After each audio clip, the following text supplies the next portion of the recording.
উত্তরসূরি আয়োজিত এই আন্তর্জালিক অনুষ্ঠানে যারা ইতিমধ্যে যোগ দিয়েছেন,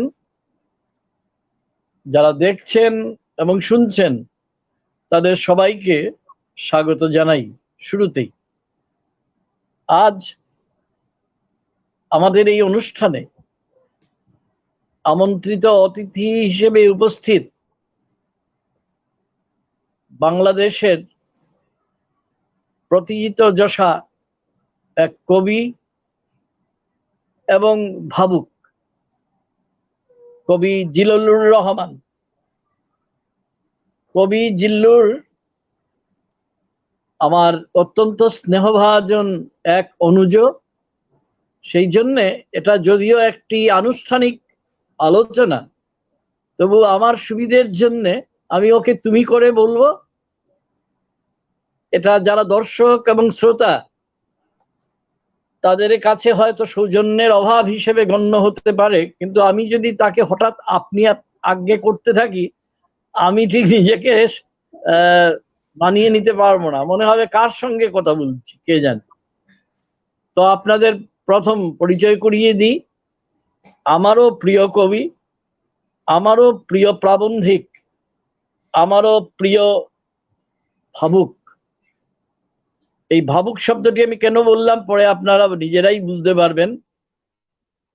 ডাক্তার জিল্লুর রহমানের সঙ্গে আমি যেমন সারা জীবন ছাত্র পড়িয়েছি, অতএব একটা অধ্যাপক পরিচয়তে লুকোতে পারবো না। কিন্তু আমরা এ ধরনের আলোচনায় যখন আসি, আমাদের পেশাগত পরিচয়কে দূরেই রাখি। সেই জন্যে আমি, যদিও আমার নামের আগে একটা ডক্টর দেখতে পাচ্ছেন, এর জন্য সম্পূর্ণত দায়ী আমার ছাত্র শ্রীমান বিশ্বজিৎ। না হলে আমি ডক্টর অধ্যাপক কিছুই পছন্দ করি না। ঠিক তেমনি আজ এইখানে চট্টগ্রাম মেডিকেল কলেজের প্যাথোলজি বিভাগের প্রধান একজন প্যাথোলজিস্ট, নামজাদা প্যাথোলজিস্ট জিল্লুর রহমান উপস্থিত, আবার উপস্থিত নন। কারণ প্যাথোলজিস্ট জিল্লুরকে দিয়ে আমাদের কি কাজ? আমাদের যদি কিছু কাজ থাকে তাহলে কবি জিল্লুরকে নিয়ে। কি বলো জিল্লুর? তো জিল্লুরের একটু পরিচয় করিয়ে দিই, কারণ সেটা খুব জরুরি। আমি আগেই বলেছি, জিল্লুর আমার অত্যন্ত প্রিয় অনুজ, এবং তার সঙ্গে আমার প্রথম সাক্ষাতের একটা গল্প বলে, গল্প ঠিক না, তথ্য, সেটা বলে আমি শুরু করতে চাইছি। 1996 সালের আগস্ট মাসে আমি এবং আমার প্রিয় বন্ধু, বাল্যবন্ধু বলা উচিত, গল্পকার কথাকার রণবীর পুরকায়স্থ, আমি এবং আমাদের সঙ্গে এমন দুজন বন্ধু ছিলেন যারা আজ এই পৃথিবীতে নেই। একজন অমৃতলোক পত্রিকার যশস্বী সম্পাদক সমীরণ মজুমদার, এবং আরেকজন মেদিনীপুরের এই প্রাবন্ধিক প্রদীপন দাশগুপ্ত। প্রদীপন এখনো 6 মাস হয়নি আমাদের ছেড়ে চলে গেছে, আর সমীরণ বেশ কয়েক বছর আগে। তো সেবারই প্রথম ঢাকা বিশ্ববিদ্যালয়ের ইংরেজির অধ্যাপক, আমার প্রিয় বন্ধু, এবং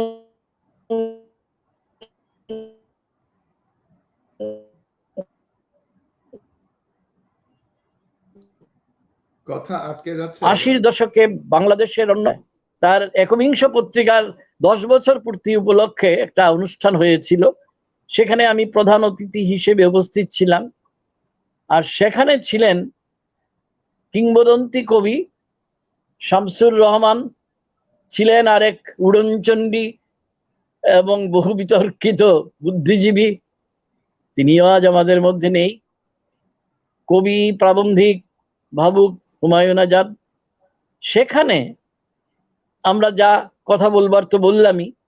তারপরে অনুষ্ঠানের মধ্যেই দেখতে পাচ্ছিলাম, আমি খবর পেয়ে গেছিলাম আমার আরেক প্রিয় অনুজ যে এখন একজন নামজাদা পুস্তক বিপণী ঢাকার পাঠক সমাবেশ, বিজু ভাই, সে উপস্থিত ছিল। আর বিজু এসে আমাকে জানালো চুপি চুপি যে চট্টগ্রাম থেকে এক ঝাঁক নক্ষত্র এসে উদিত হয়েছে এই মুহূর্তে এবং এই অনুষ্ঠানে যোগ দেওয়ার জন্য। সেই উদিত নক্ষত্ররা তখন পুরো উদিত হয়তো ছিলেন না, উদীয়মান ছিলেন সবাই। তাদের মধ্যে তরুণ জিল্লুর, এখনো তিনি তরুণ অবশ্যই, 1996 সালেও তিনি তরুণ ছিলেন এবং যে সময় তার সঙ্গে দেখা আগস্টে, তখনও তার 30 বছর পূর্তি হয়নি। কারণ 16 ডিসেম্বর 1966-তে, ঠিক বলেছি তো? 16 নভেম্বর। হ্যাঁ হ্যাঁ, 16 নভেম্বর, ডিসেম্বর না, 16 নভেম্বর চট্টগ্রামেই জিল্লুরের জন্ম। এবং সেই জিল্লুরের সঙ্গে সেই দেখা, এবং তারপর ওই যে বললাম বিজু, শহীদুল ইসলাম বিজু, তার বাড়িতে সে এক লোমহর্ষক রাত। তার একটা অতি ছোট্ট বাড়ি, সে সবাই যারা কখনো যাননি শুনলে আটকে উঠতে পারেন, ভূতের গলি। সত্যি, আমি বানিয়ে বলিনি, তাই না জিল্লুর? ভূতের গলি ছিল। তো সেই ভূতের গলি, সেইখানে তার বাসা ছিল। সেইখানে আমরা সারা রাত বসে অর্ধেক শুয়ে আড্ডা মেরে কাটিয়ে দিয়েছিলাম। এবং ভাবা যায় ঢাকারও কেউ কেউ ছিলেন। তো তো একটা ছোট্ট ঘরের মধ্যে 5 জনই ঠিক মতো বসতে পারে না, এবং সেইখানে প্রায় আমরা 18-19 জন একসঙ্গে দিব্যি কাটিয়ে দিয়েছিলাম। তারপরে সেখান থেকে আমরা পরের দিন রাত্রিরের বাস ধরে চট্টগ্রামে যাই, এবং গিয়ে আমাদের যা নিয়ম, আমরা অতিথি সৎকারের দায়িত্বটা জিল্লুরের উপরই আমরা চাপিয়ে দিই বলা উচিত। তো জিল্লুর তার বাড়িতে নিয়ে যায়। তার মা তখন ছিলেন, তিনিও আজ আমাদের মধ্যে নেই। আমাদের প্রচুর, আমার মা আছে না আছেন, দুঃখিত, বাবার কথা ভাবছিলাম। তো বাবা আছেন, তাহলে কার সঙ্গে গুলমাল করে ফেলেছি জানি না, দুঃখিত। তারা অনেক আয়ু পান। এটা আমাদের একটা পুরনো, আমরা যারা একটু বয়স্ক, আমরা ভাবি যেটা আয়ু পাওয়ার একটা সুন্দর একটা ব্যাপার। অবস্থায় আছেন। হ্যাঁ, তো তিনি আমাদের প্রচুর আদর করে, মানে এন্তার খাইয়েছিলেন। আমরা একটু খাওয়া দাওয়া পছন্দ করি, তাই খাওয়ার স্মৃতিটা আছে। তো তারপর চট্টগ্রামে সেই আমার প্রথম যাওয়া 96 সালে। এরপরে আরো বাড়তিনে গেছি। এবার এই যখন অতিমারি, যেটা এখন আমাদের ডাক্তার জিল্লুরকে অনেক ব্যস্ত রাখে স্বভাবত, তো অতিমারির মধ্যে আছি আমরা। এই মুহূর্তে পৃথিবীতে 1,51,00,000 মানুষ পীড়িত, আক্রান্ত বলা যায়। তো সে যাই হোক, এইসব বাজে কথা এখন বলে লাভ নেই, এগুলো শুনতেও ভালো লাগে না। তো আমরা চট্টগ্রামে সেই যাই, এবং তারপর এইবার ফেব্রুয়ারি মাসের মাঝামাঝি একজন যাই। তো আমার জিল্লুরকে দেখলে এটাই মনে হয় যে একজন সফল চিকিৎসক, চিকিৎসা বিজ্ঞানী বলা ভালো, একজন প্যাথোলজিস্ট, এবং বলা ভালো আমার অত্যন্ত স্নেহভাজন ভাতৃবধূ, তিনিও একজন ডাক্তার, রুমি। তিনি 3 কন্যার বাবা, সুতরাং অত্যন্ত সৌভাগ্যবান একজন মানুষ আমার এই প্রিয় অনুজ। এবং তো এগুলো হচ্ছে তার সম্পর্কে কিছু জ্ঞাতব্য তথ্য। যদি কেউ প্রশ্ন করে যে কবি প্রাবন্ধিক জিল্লুর রহমান সম্পর্কে যাহা জানো,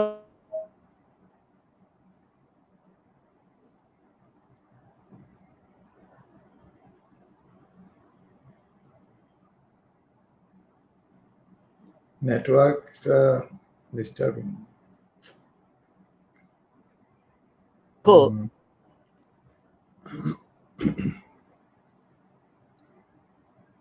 দাদা আপনার নেট তো আটকে গেছে।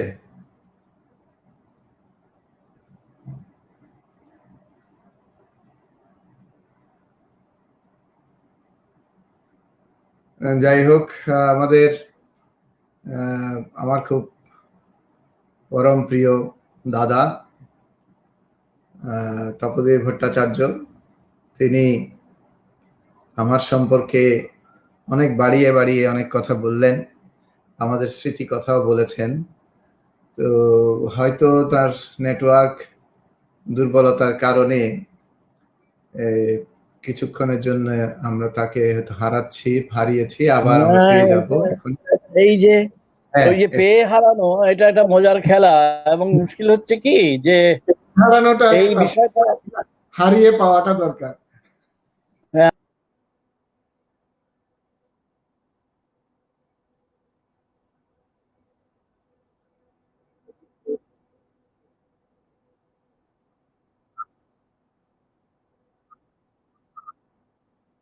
মেলে ব্যাপার। আমারও মনে থাকে।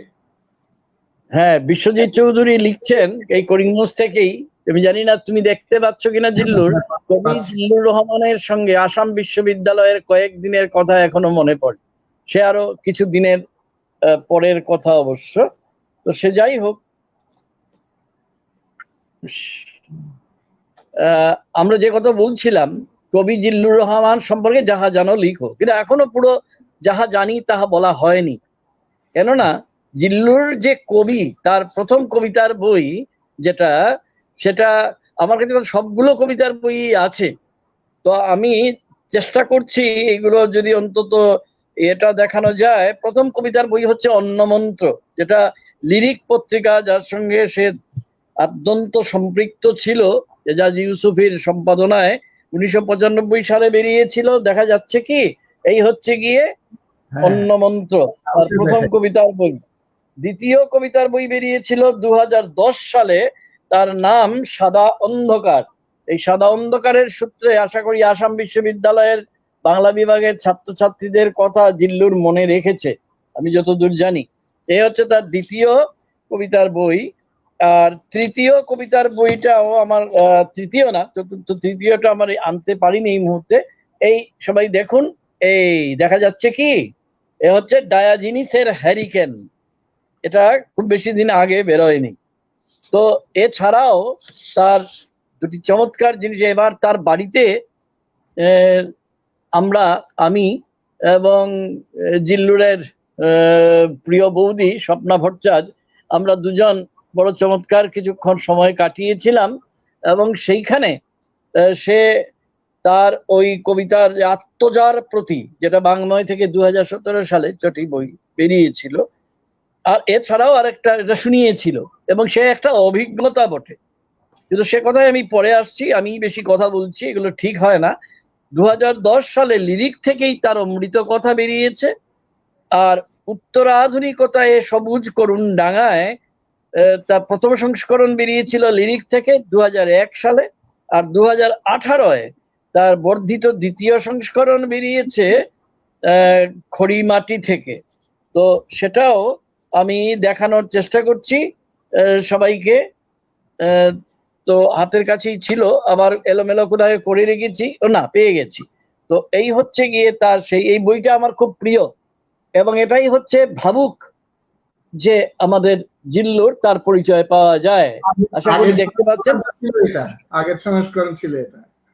ও, আগের সংস্করণ এটা, আমি দ্বিতীয়টা এনেছিলাম। ঠিক আছে, ধন্যবাদ। তো তুমি পরম্পরায় বিশ্বাস করো, বুঝেই যাচ্ছে। এছাড়া সে অনুবাদ করেছে আধুনিকোত্তরবাদ নন্দন তত্ত্ব, ওই 2010 সালেই বেরিয়েছিল লিরিক থেকে। নাজিম হিকমতের রুবাইয়াত আর এমিলি ডিকিনসনের কবিতা, সেটা 2018 সিলেটের চৈতন্য থেকে বেরিয়েছিল। এখন যে কথাটা আমি বলে, আমরা তো আজকে তার কবিতা শুনতে এসেছি, আমার কথা শোনার জন্য এখানে কেউ আজকে উপস্থিত হয়েছেন বলে আমার মনে হয় না। মাঝে মাঝে কিছু কথা আমি বলবো হয়তো, ওই একটু সূত্রধার হিসেবে। তো জিল্লুর যে একজন আকাশতোলা কবি, এতে কোনো সন্দেহ নেই। কিন্তু যেহেতু সে উত্তরণশীল যে জীবনবোধ, তাতে বিশ্বাস করে, আমি সেটাকে কখনো কখনো উত্তরায়ণ মনস্কতা বলি, তাতে বিশ্বাস করে।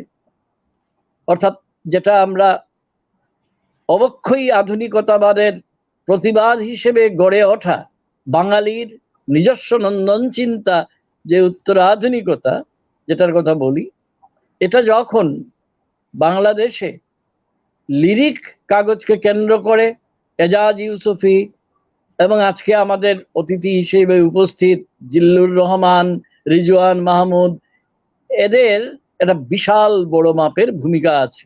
এছাড়া আমার প্রয়াত বন্ধু, অনুজ প্রতিম বন্ধু খন্দকার আশরাফ হোসেন, ঢাকার একবিংশ পত্রিকার যশস্বী সম্পাদক, তারও খুব বড় ভূমিকা ছিল। এছাড়া কলকাতায় অমিতাভ গুপ্তরা তো ছিলেনই, অঞ্জন সেনরা তো ছিলেনই, বীরেন্দ্র চক্রবর্তী, উদয়নারায়ণ সিংহেরা তো ছিলেনই। তো এবার যে কথাটা বলে আমি জিল্লুরকে বলবো যে জিল্লুর নিজে যদি আজকে আমার বদলে তার কবি জিল্লুরের সাক্ষাৎকার নিত, তাহলে সে কিভাবে নিত সেই জানে। কিন্তু আমি শুধু একটা কৌতূহল প্রকাশ করছি। 30-এর দশকে, 20 শতকের 30-এর দশকে বিখ্যাত দার্শনিক কৃষ্ণচন্দ্র ভট্টাচার্য একটা 3 পৃষ্ঠার প্রবন্ধ লিখেছিলেন, যা এখন আমরা অনেকে উদ্ধৃত করি, মননে স্বরাজ। প্রথমে ছিল ওটা ইংরেজিতে, স্বরাজ ইন আওয়ার মেন্টাল মাইন্ড, বাংলায় অনুবাদ করা হয়েছে মননে স্বরাজ, যেটা চাইছে যারা উত্তরাধুনিকতায় বিশ্বাস করে এবং কবি জিল্লুর রহমানও চান। তো কবি জিল্লুরের কাছে আমি কোনো প্রশ্নবাণে ক্ষতবিক্ষত করব না, আমি শুধু একজন উৎসুক, একজন শ্রোতা হিসেবে বুঝতে চাইব যে জিল্লুর কবি হিসেবে তার যাত্রা কবে আমরা মোটামুটি একটু খবর পেয়েছি বলা যায়, ওই অন্নমন্ত্রের মধ্যেই সেটা আছে। সে 90-এর দশকে যখন তার সঙ্গে আমার পরিচয় হয়, 80-র দশক থেকেই সে লিখছে টিকছে ইত্যাদি ইত্যাদি। এবং আমি কিন্তু তাকে এইখানে শিলচরে বসেই আমি নানা জিনিসের খবর রাখার চেষ্টা করতাম, তো তাকে তখনও তাকে চোখে দেখিনি, শুধু বাঁশি শুনেছিলাম এইরকম একটা ভাবে। এটা দেখানো যাবে না, পড়ারও দরকার নেই। এটা হচ্ছে পুলক পালের, আমি কাছাকাছি আনছি, পুলক পালের একটা চিঠি। কবে জানো? 20 সেপ্টেম্বর 1995-তে সে তোমার অন্নমন্ত্র বইটা আমার কাছে পাঠিয়েছিল, প্রথম বইটা পাঠিয়ে তোমার কবিতার বই পাঠিয়েছে ইত্যাদি ইত্যাদি লিখেছিল। পরে পুলকের সঙ্গেও আমার তো ভালোই এবারও যোগাযোগ হলো। তো জিল্লুর, তুমি আমাদের উৎসুক দর্শক এবং শ্রোতা যারা আছেন তাদের তুমি তোমার কবি হয়ে ওঠার গল্প যদি একটু বলো, তাহলে আমরা খুবই খুশি হব। এবার কবি জিল্লুর রহমান বলবেন। ধন্যবাদ তপোদীপ দা। প্রথমে আমি উত্তরসূরির কাছে কৃতজ্ঞতা জানাই যে উত্তরসূরির যারা সদস্য এবং আজ যারা শুনছেন তাদের কাছে আমাকে পরিচিত করে দেওয়ার একটা সুযোগ তারা তৈরি করেছেন। আমি কবি হয়ে ওঠা বিষয়টাকে কিভাবে বলবো, খুব কঠিন কাজ বলা, কারণ আমি আসলে প্রথম কথা হলো যে আমার হয়তো আর কোনো যোগ্যতা ছিল না কবিতা লেখা ছাড়া।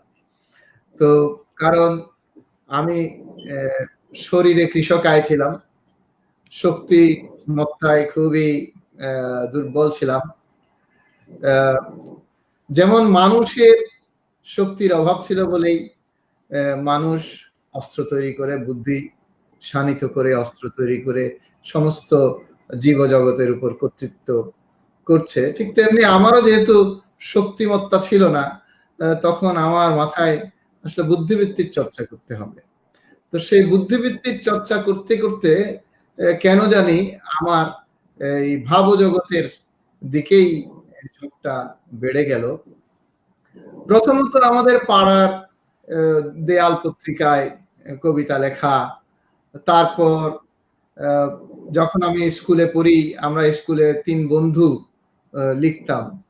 3 বন্ধুর মজার ঘটনা হচ্ছে যে 3 বন্ধুর মধ্যে একজন পরে আইআইটি থেকে অ্যারোনটিক্যাল ইঞ্জিনিয়ার হয়ে পরে আমেরিকায় চলে যায়। সে এখন অনেক বড় ব্যাপার, তার সে এখন মোটিভেশনাল বই লেখে এবং যেগুলো আমেরিকায় বেস্ট সেলার হয়, এবং সে ইউনাইটেড নেশনেরও বিভিন্ন কমিটিতে চলে গিয়েছে। সেও কবিতা লিখতো এবং আমিও লিখতাম। এবং আমাদের আরেক বন্ধু বর্তমানে আমাদের বাংলাদেশের প্রশাসনে খুব উচ্চ পদে আসীন, সে কবিতাও লিখতো, গল্পও লিখতো। বরং আমাদের 3 জনের মধ্যে এই যে আমাদের যিনি প্রশাসনে আছেন আবু হেনা মোর্শেদ জামান, সে কিন্তু অনেক বেশি উজ্জ্বল ছিলেন। সে তার গল্প তখন কিশোর বাংলা নামে একটি সাপ্তাহিক পত্রিকায় ছাপা হতো। আমাদের লেখা তখনও কোথাও ছাপাতে দেব সেরকম ভরসা আমরা পেতাম না। তো আমরা যে কাজটা করতাম, আমরা হাতে লেখা কিছু কাগজ বের করা শুরু করলাম এবং আমরা একে অপরের লেখা নিয়ে এই কাগজগুলো হাতে লিখে বের করতাম এবং সেটা আমাদের ক্লাসের বন্ধুদের মধ্যে পালা করে মানে পাঠের জন্য দেওয়া হতো। এক একজন এক একদিন নিয়ে যেত এবং পাঠ করে পরের দিন ফেরত দিত। এই পদ্ধতিতে আমরা লেখালেখি চালিয়ে গিয়েছিলাম। এইভাবে 1983 সালে এসে কোন এক সময় আমার এক আত্মীয়, আমার চাচা সম্পর্কে, উনি এসে দেখেন যে আমি এইরকম লিখছি। ওনার সাথে সংবাদপত্রের কিছু যোগাযোগ ছিল, উনি একটি কবিতা নিয়ে গিয়ে ছাপিয়ে দেন। তো সে ছিল প্রথম কবিতা প্রকাশ।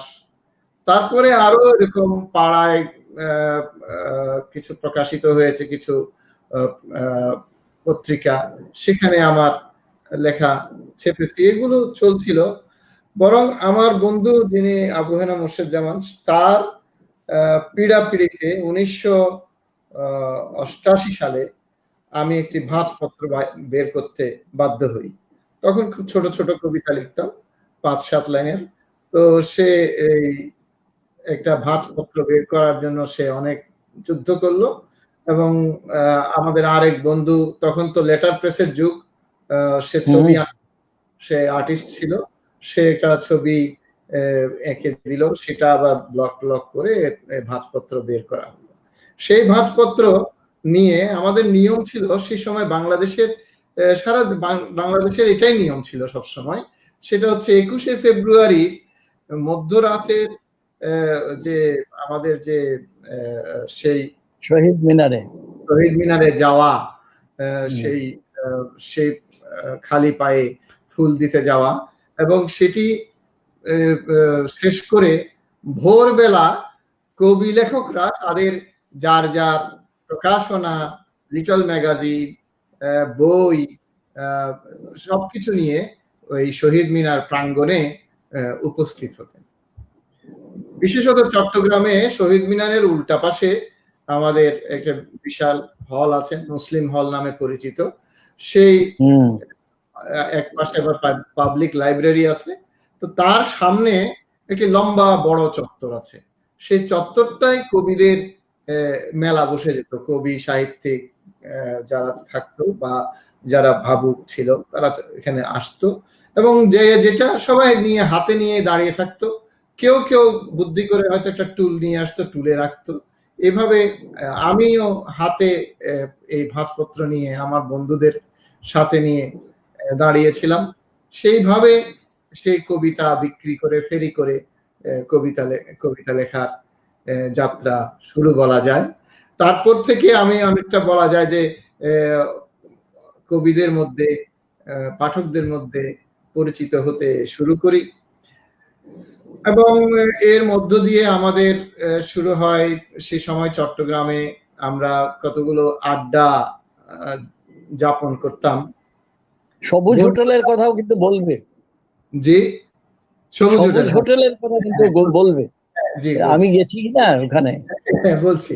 প্রথম দিকে যেটা হলো যে তখন চট্টগ্রামের একটা গুরুত্বপূর্ণ কবিদের আড্ডা ছিল, সেটা হচ্ছে অচিরা পাঠচক্র বলে একটা আড্ডা ছিল, যেটার মানে পৌরোহিত্য করতেন কবি আবুল মোমেন। আপনারা জানেন যে আবুল ফজলের ছেলে কবি আবুল মোমেন, ওনার পাণ্ডিত্য ছিল, ওনার বিশেষ অনেক গুণ আছে, সাংগঠনিক কিছু দক্ষতা ছিল আছে।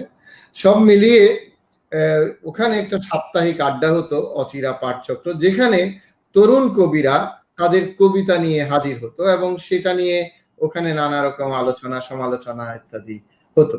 তো সেখান থেকে আমরা বিভিন্ন জিনিস শিখেছি, কবিতার বিভিন্ন পাঠ নিয়েছি, বিভিন্ন ফর্ম সম্পর্কে, বিভিন্ন ধারণা সম্পর্কে আমরা ওখানে জানতে পারি। কিন্তু আমাদের ওই এই ধরনের ফর্মাল আড্ডা আমাদের খুব একটা ভালো লাগতো না, আর সেখানে বিভিন্ন বয়সের লোক থাকতো। পরে আমরা কিছু বন্ধু একত্র হয়ে চট্টগ্রামের একটা ঐতিহ্যবাহী রেস্টুরেন্ট আছে বোস ব্রাদার্স, যেখানে এক সময় আল মাহমুদও আড্ডা দিয়েছে। চট্টগ্রামের অনেক প্রথিতযশা কবি সাহিত্যিকরা এই বোস ব্রাদার্সে আড্ডা দিয়েছেন। আমরাও সেই বোস ব্রাদার্সে আড্ডা দেওয়া শুরু করলাম, আমাদের সাপ্তাহিক আড্ডা। এবং প্রতি সপ্তাহে কমপক্ষে অন্তত একটা কবিতা যদি রেডি না হতো তাহলে মনটা খুবই খারাপ হয়ে যেত। কারণ আমাদের শুক্রবার বিকেল 5টা দিকে 5টা বাজলে আমরা রেডি হয়ে যেতাম, ওই আড্ডায় হাজির হতে হবে। তো সেই কারণে মানে শেষ মুহূর্তে হলেও একটা কবিতা আমরা যে কোনো ভাবে লিখে নিতাম, সে যাই হোক। কবিতা লিখতাম, কবিতা লিখতে গিয়ে গদ্য লিখতে হয়েছে। বিশেষত প্রাথমিকভাবে যখন আমরা ওই বোস ব্রাদার্সের সেই আড্ডা থেকে একটা পত্রিকা বের করার চিন্তা করলাম, তো সেখানে আমাদের সাথে ছিলেন কবি হুসাইন কবির, তারপর হুসাইন কবির একমাত্র এটা কথাটা বললো একটু, কবি ইউসুফ রেজা, হুসাইন কবির, আমাদের একজন নাট্যকার, গদ্য এবং গল্পকার, নাট্যশিল্পী, গল্পকার মুহাম্মদ আলী শাহ, সে খুব অল্প বয়সে মারা গিয়েছে, সে ছিল। কবি সুবীর করছিল। তো আমাদের সেই আড্ডায় আমরা তখন ওই স্মরণ নামে একটি পত্রিকা বের করি, যার যেহেতু হুসাইন কবির আমাদের মধ্যে বয়সে বড় ছিলেন, তাকে আমরা সম্পাদক হিসেবে এটার দায়িত্ব দিয়ে দিলাম। এবং কবি হুসাইন কবিরের সম্পাদনায় এটি বেশ কয়েকটি সংখ্যা আমরা বের করেছিলাম। সেখানে প্রথম যখন বের করতে যাচ্ছি তো একটি প্রবন্ধের দরকার পড়ে গেল, কিন্তু প্রবন্ধ কারো লেখা হয়নি। তখন যে কোনো কারণে এই দায়িত্বটা আমি কাঁধে নিয়েছিলাম, সেভাবে আমার প্রবন্ধ লেখা শুরু হয়। তো যাই হোক, এরপরে বোস ব্রাদার্সের আড্ডার পরে এক সময় আমার বাসা এবং আমার শিক্ষালয় অর্থাৎ চট্টগ্রাম মেডিকেল কলেজ, এই দুটোর মাঝখানে চকবাজার পড়ে। সে চকবাজারে একটা আড্ডা হয় সবুজ হোটেলে, সে আড্ডা এখনো চলমান।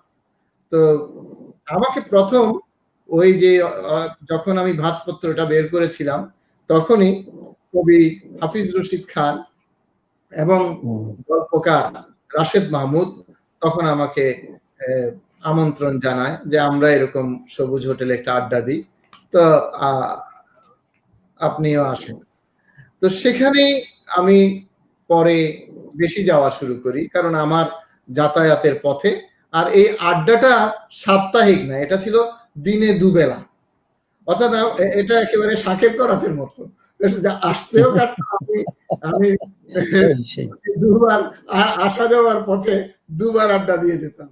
যেমন দুপুর বেলা কলেজ ফাঁকি দিয়ে একটু একটা ক্লাস ফাঁকি দিলে আড্ডাটা একটু লম্বা করে দিতে পারতাম। আবার সন্ধ্যায় ওয়ার্ড ডিউটি ছিল, সেই ওয়ার্ড ডিউটিতে একটু দেরি করে যেতাম আড্ডাটা একটু দিয়ে, অথবা ওয়ার্ড ডিউটি শেষ করে এসে আড্ডায় যোগ দেওয়া। তো এইভাবে আমার কিন্তু সবুজ হোটেলে অনেক বেশি জড়িয়ে পড়া। তো সেই সবুজ হোটেলের উপরে আমার গদ্য আছে। আপনি হয়তো জানেন যে আমার একটি বই আছে, এই যে অমৃত কথা। এই অমৃত কথায় কিন্তু আমার একটা নিবন্ধই আছে, সবুজ আমার অমৃতের এক গুচ্ছ অহংকার। তো সেখানে আমি কিভাবে আমরা সেখানে আড্ডা দিই, এবং সেখানে পরবর্তীতে কবি এজাজ ইউসুফি তার যে লিরিক পত্রিকা, উনি লিরিক করতেন, আমরা সেখানে লেখা দিয়েছি, লিখতাম। একদিন উনি জানালেন যে উনি আখতারুজ্জামান ইলিয়াসের উপর একটি কাজ করতে চান, যেহেতু এটা বড় কাজ, আমরা যেন তার পত্রিকার সাথে সম্পৃক্ত হই। ওনার উদারতাটা এমন ছিল যে উনি বলেছেন যে প্রয়োজনে আমি সম্পাদক থাকতে চাই না, তোমরা সবাই মিলে সম্পাদনা পরিষদ হও। তো তখন আমি বলেছিলাম, না, আপনি সম্পাদক, এটা আপনি জন্ম দিয়েছেন, দীর্ঘ এত বছর ধরে আপনি চালিয়ে এসেছেন, আমরা আপনার কাজে সহযোগিতা করব, আমরা তো এখানে আছি, আমরা একসাথে থাকবো করেছি। এবং সেভাবে আমাদের যাত্রা শুরু হয় আখতারুজ্জামান ইলিয়াস সংখ্যা। এবং আখতারুজ্জামান সংখ্যা হয়েছিল অসাধারণ সংখ্যা। সে আখতারুজ্জামান ইলিয়াস সংখ্যা হওয়ার আগ পর্যন্ত আখতারুজ্জামান ইলিয়াসের পাঠক ছিল খুবই সীমিত, কিন্তু পরবর্তীতে আখতারুজ্জামান ইলিয়াস কিন্তু বহুল পঠিত হয়। এটা জানি না আমাদের কর্মকাণ্ডের কিছু, আমাদের যেহেতু আমরা সেই সময় কিছুটা তারুণ্যের উচ্ছলতায় অনেক দিকে এগুলোকে প্রচার করার চেষ্টা করেছি, সেটার হয়তো কিছু থাকে। আর আখতারুজ্জামান ইলিয়াস তার নিজের যোগ্যতা নিয়ে তো আর কোনো বলার কিছু নেই, যে ওনার গুণ, ওনার মেধা, ওনার সাথে আমাদের যে দীর্ঘ আড্ডা, সেগুলো আমরা ভুলতে পারি না। আর সবচেয়ে মজা হলো যে এর পরেই কবি এজাজ ইউসুফী আমাকে বললেন যে আমরা একটা মিশন নিয়ে কাজে এগোতে চাই। কবিতার এই যে ধারা এই এতদিন ধরে চলে আসছে, এই ধারা থেকে আমরা একটু নিজেদেরকে পরিবর্তন করে আমরা কিছু ভেবে কাজ করতে চাই। এ নিয়ে বিভিন্ন রকমের আলাপ আলোচনা, বিভিন্ন বিষয়, এগুলো নিয়েও আমার কিছু গদ্য আছে, আমি সেখানেও বলেছি। তো যার পরিণতিতে আমরা এক সময়ে আমরা যে উত্তর আধুনিক কাব্য চিন্তার সাথে সম্পৃক্ত হই। তো এখানে কেউ একজন বোধহয় প্রশ্ন করেছেন যে উত্তর আধুনিক আর আধুনিকোত্তর, আসল হচ্ছে যে এই টার্মিনোলজির পাকে চক্রে কেন জানি এই বিষয়টা বারবার জড়িয়ে যায়। এখানে আমি আধুনিকোত্তর বলবো না অধুনান্তিক বলবো না উত্তর আধুনিক বলবো, এই পাকে চক্রে জড়িয়ে থাকতে গিয়ে আসল কথাটাই ভুলে যাই যে আমরা আসলে উত্তরণ চাই। আমাদের যে মননে দাসত্ব, আমাদের কবি আহমেদ রায়হান আমাদের সাথে, আমাদের আরেকজন বন্ধু, উনি বলতেন হাস্যমুখে দাস্য সুখ। আমাদের যে কলোনিয়াল উত্তরাধিকার, সেখান থেকে যে আমাদের ভিতরে যে হাস্যমুখে দাস্য সুখের যে একটা প্রবণতা তৈরি হয়েছে, এখনো আমরা চেষ্টা করি যে একটু ইংরেজি মাধ্যম, ইংরেজিতে এটা দীর্ঘদিনের ওই দাসত্বের একটা প্রভাব। এই যে উপনিবেশের যে মনোবৃত্তি, সেই মনোবৃত্তি সেটা আমাদের জীবনে তো আছেই। আর জীবনকে নিয়ন্ত্রণ করে কে? সংস্কৃতি। এই জীবনই তো সংস্কৃতি, কিন্তু একে নিয়ন্ত্রণ করে আমাদের সংস্কৃতি কর্ম, আমাদের সাংস্কৃতিক চর্চা। তো এই সাংস্কৃতিক চর্চা যদি আমরা যদি পরিবর্তন না করি, তাহলে আমাদের সংস্কৃতি পরিবর্তন করার চিন্তা আসবে কিভাবে?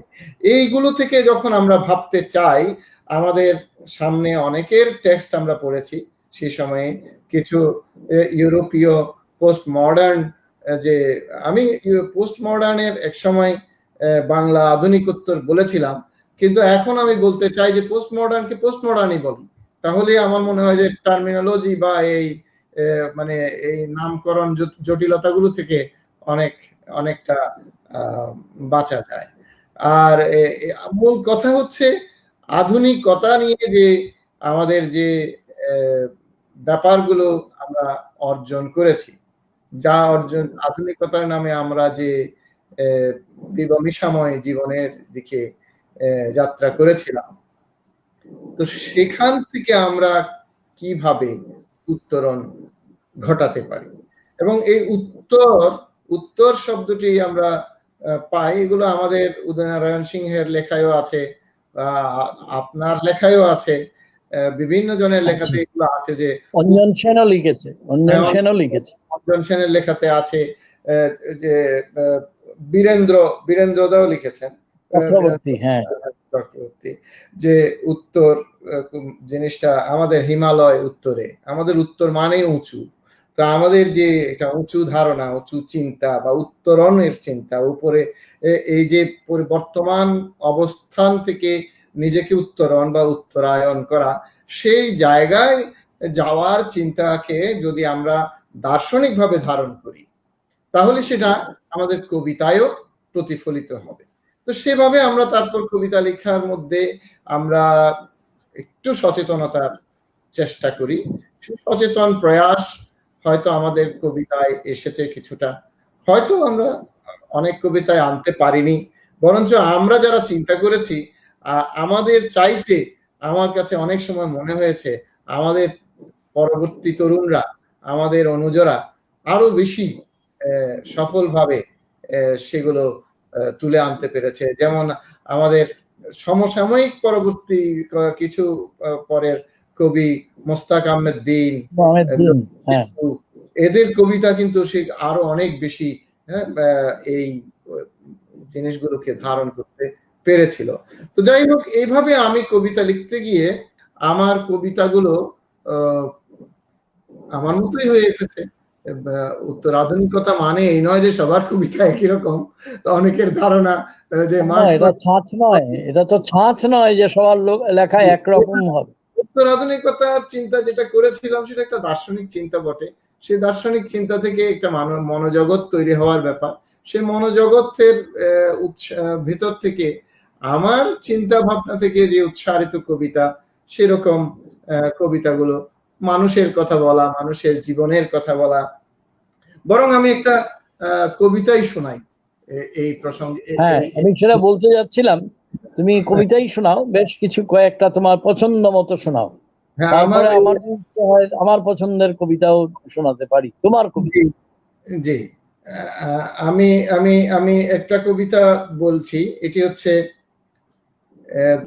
ডিসেম্বরে আমাদের এখানে একজন পাটকল শ্রমিক আব্দুল সাত্তার, তিনি আমরণ অনশনরত অবস্থায় মৃত্যুবরণ করেন। তার অনশনের মানে অনশনের কারণ ছিল বেতন কাঠামোর একটা দাবি। তো যাই হোক, তার মৃত্যুর পরে আমার এই কবিতাটি রচিত হয়। একটি বিস্তীর্ণ মরা লাশের খপ্পর। ক্ষেতের চারার থেকে আজ সবুজ পাটের পাতা ভেঙেছে জমির কারুকাজ। শালার ঘুমটা ভাঙে না, ভাত ঘুম কিছুতে পায় না। স্বপ্ন আর স্বপ্ন দোষে ঘরে বসে কাটে দিন, যেমন সূর্যের সোনা ঝরে প্রতিদিন।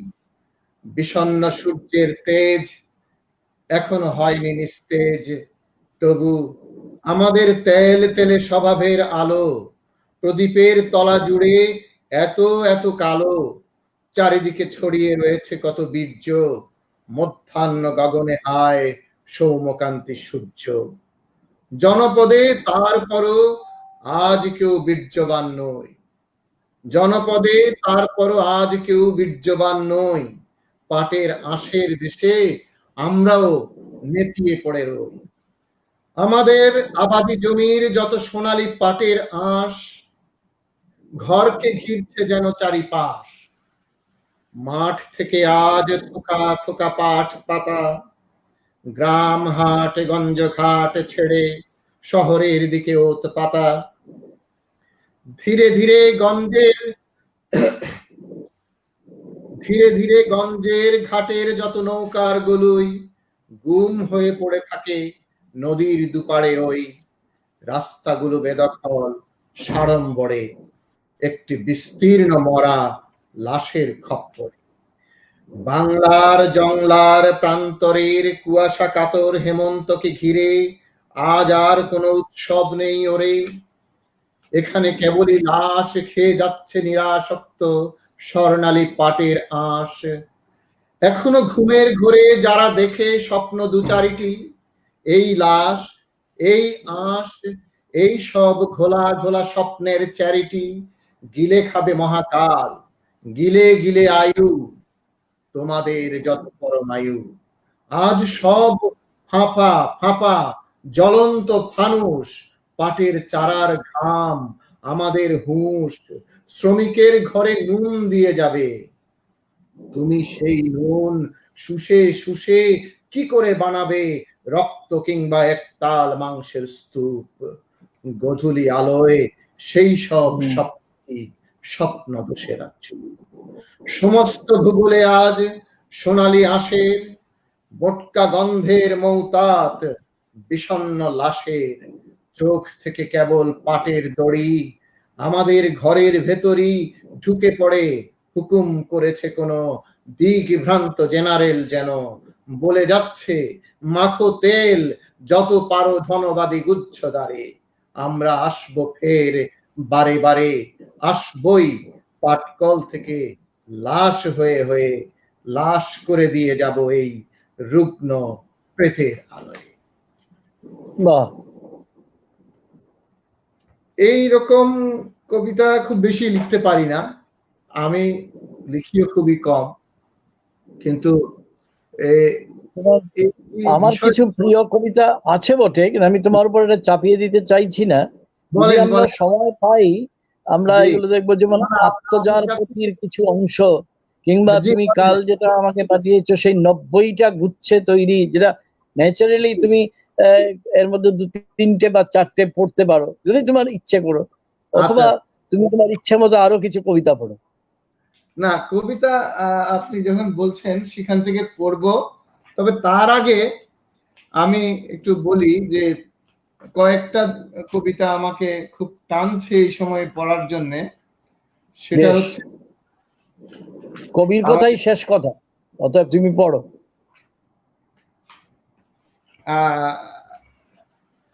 আপনাকে যে সিরিজটা পাঠিয়েছি সেটা থেকে কিছু পড়বো, এটা শেষের দিকে। দারুণ, ওটা আমার খুব ভালো লেগেছে, তোমাকে জানিয়ে রাখি। পড়বো, ওটা শেষের দিকে পড়ার ইচ্ছা রাখি। তবে আমি তারও কিছুদিন আগে আরো কিছু সিরিজ লিখেছিলাম, আরো একটা সিরিজ লিখেছিলাম, আপনার হয়তো মনে থাকবে যে আপনাকে আমি বাসায় কিছু শুনিয়েছিলাম। সেটা হচ্ছে যে আমি প্রাগৈতিহাসিক যুগে নিজেকে নিয়ে গিয়ে সেই যুগের পরিবেশটাকে দেখছিলাম, এবং সেখানে আমি কিভাবে নিজেকে যাপন করছিলাম। অর্থাৎ এটার মূল ব্যাপারটা ছিল পরিবেশ। আমরা মানব জাতি ক্রমাগত পরিবেশকে ধ্বংস করছি, অথচ মানুষ খুব বেশি দিনের কোনো প্রাণী নয়। 1 লক্ষ বছর খুব বেশি হলে মানুষ এই পৃথিবীতে আছে, আরো কম সম্ভবত। পৃথিবীর যদি বয়স 600 কোটি বছর বলি, তাহলে 1 লক্ষ বছর কিছুই নয়। তো অথচ আমরা ক্রমাগত এই পৃথিবীকে ধ্বংসের পথে নিয়ে যাচ্ছি। এখান থেকে আমি কতগুলো 2-1টা কবিতা সেখান থেকে শোনাতে চাই।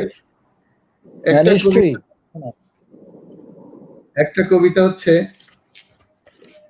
টেথিস সাগরের ভুতুরে সন্ধ্যায়।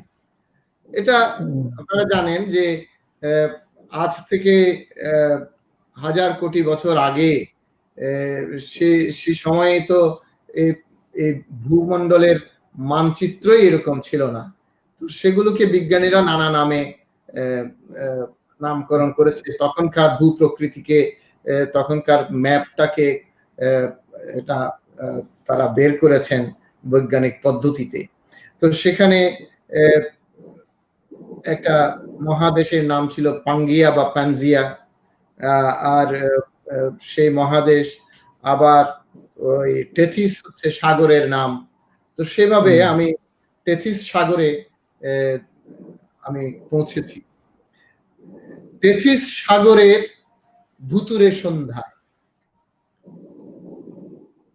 টেথিস সাগরের টেরোডেকটাইল পাঙ্গিয়া নামের সে মহাদেশটায় বুঝিবা বিচরণ করেছে একদিন জুরাসিক যুগের ভুতুরে সন্ধ্যায়। তেমনি ভয়াবহ আগুনে হলকায় আরো না কত জীব চড়েছে মহাদেশে, কেউ বা ভেসেছিল টেথিস জলভাগে, কেউ বা উড়েছিল পাখনা ভর করে। সে কোন দৈবের দীপ্ত অভিশাপে আমিও সাঁতরাই টেথিস উপকূল।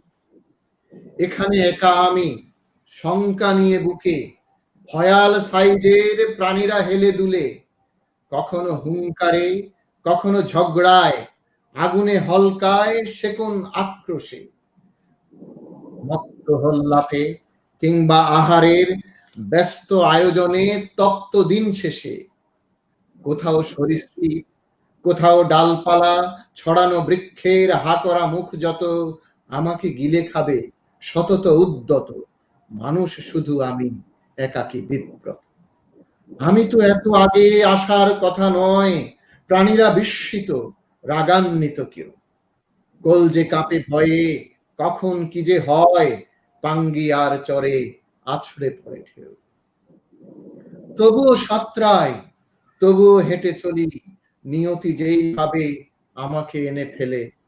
এদিকে সরীসৃপ আগুন মুখগুলো আমাকে দেখে আর মেতেছে কলরোলে। এদের কারণেই নামাজ রোজা দেখো, এদের কারণেই অযথা সন্দেহ। যখন খিদে জাগে সামনে যাকে পাবে তাকেই সাথে সাথে করবে বুঝি দাহ। আমাকে দেখেছে কি?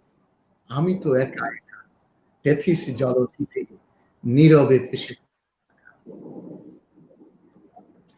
বেশ, এই যে এই এটার মধ্যে যাই হোক, এটা বিশ্লেষণে যাচ্ছি না, এটা অন্য আরেক সময়ের জন্য রইলো। জি তো আমার মনে হয় যে এই কবিতাটার মধ্যে না ওই এইগুলো আমাদের একটা বদভ্যাস আছে না, নানা রকম ভারী ভারী শব্দ প্রয়োগ করে এটাকে বিলম্বিত করা কবিকে। আমি সেসব কিছুই করছি না, তবে এটা না না বললেই নয় যে আমাদের কবিতার ভেতরে চেতনার যে অপরূপ খেলা আছে, এবং এটা যে কত আকাশ ছুঁয়ে, আকাশ মহাকাশও ছুঁয়ে দেয়।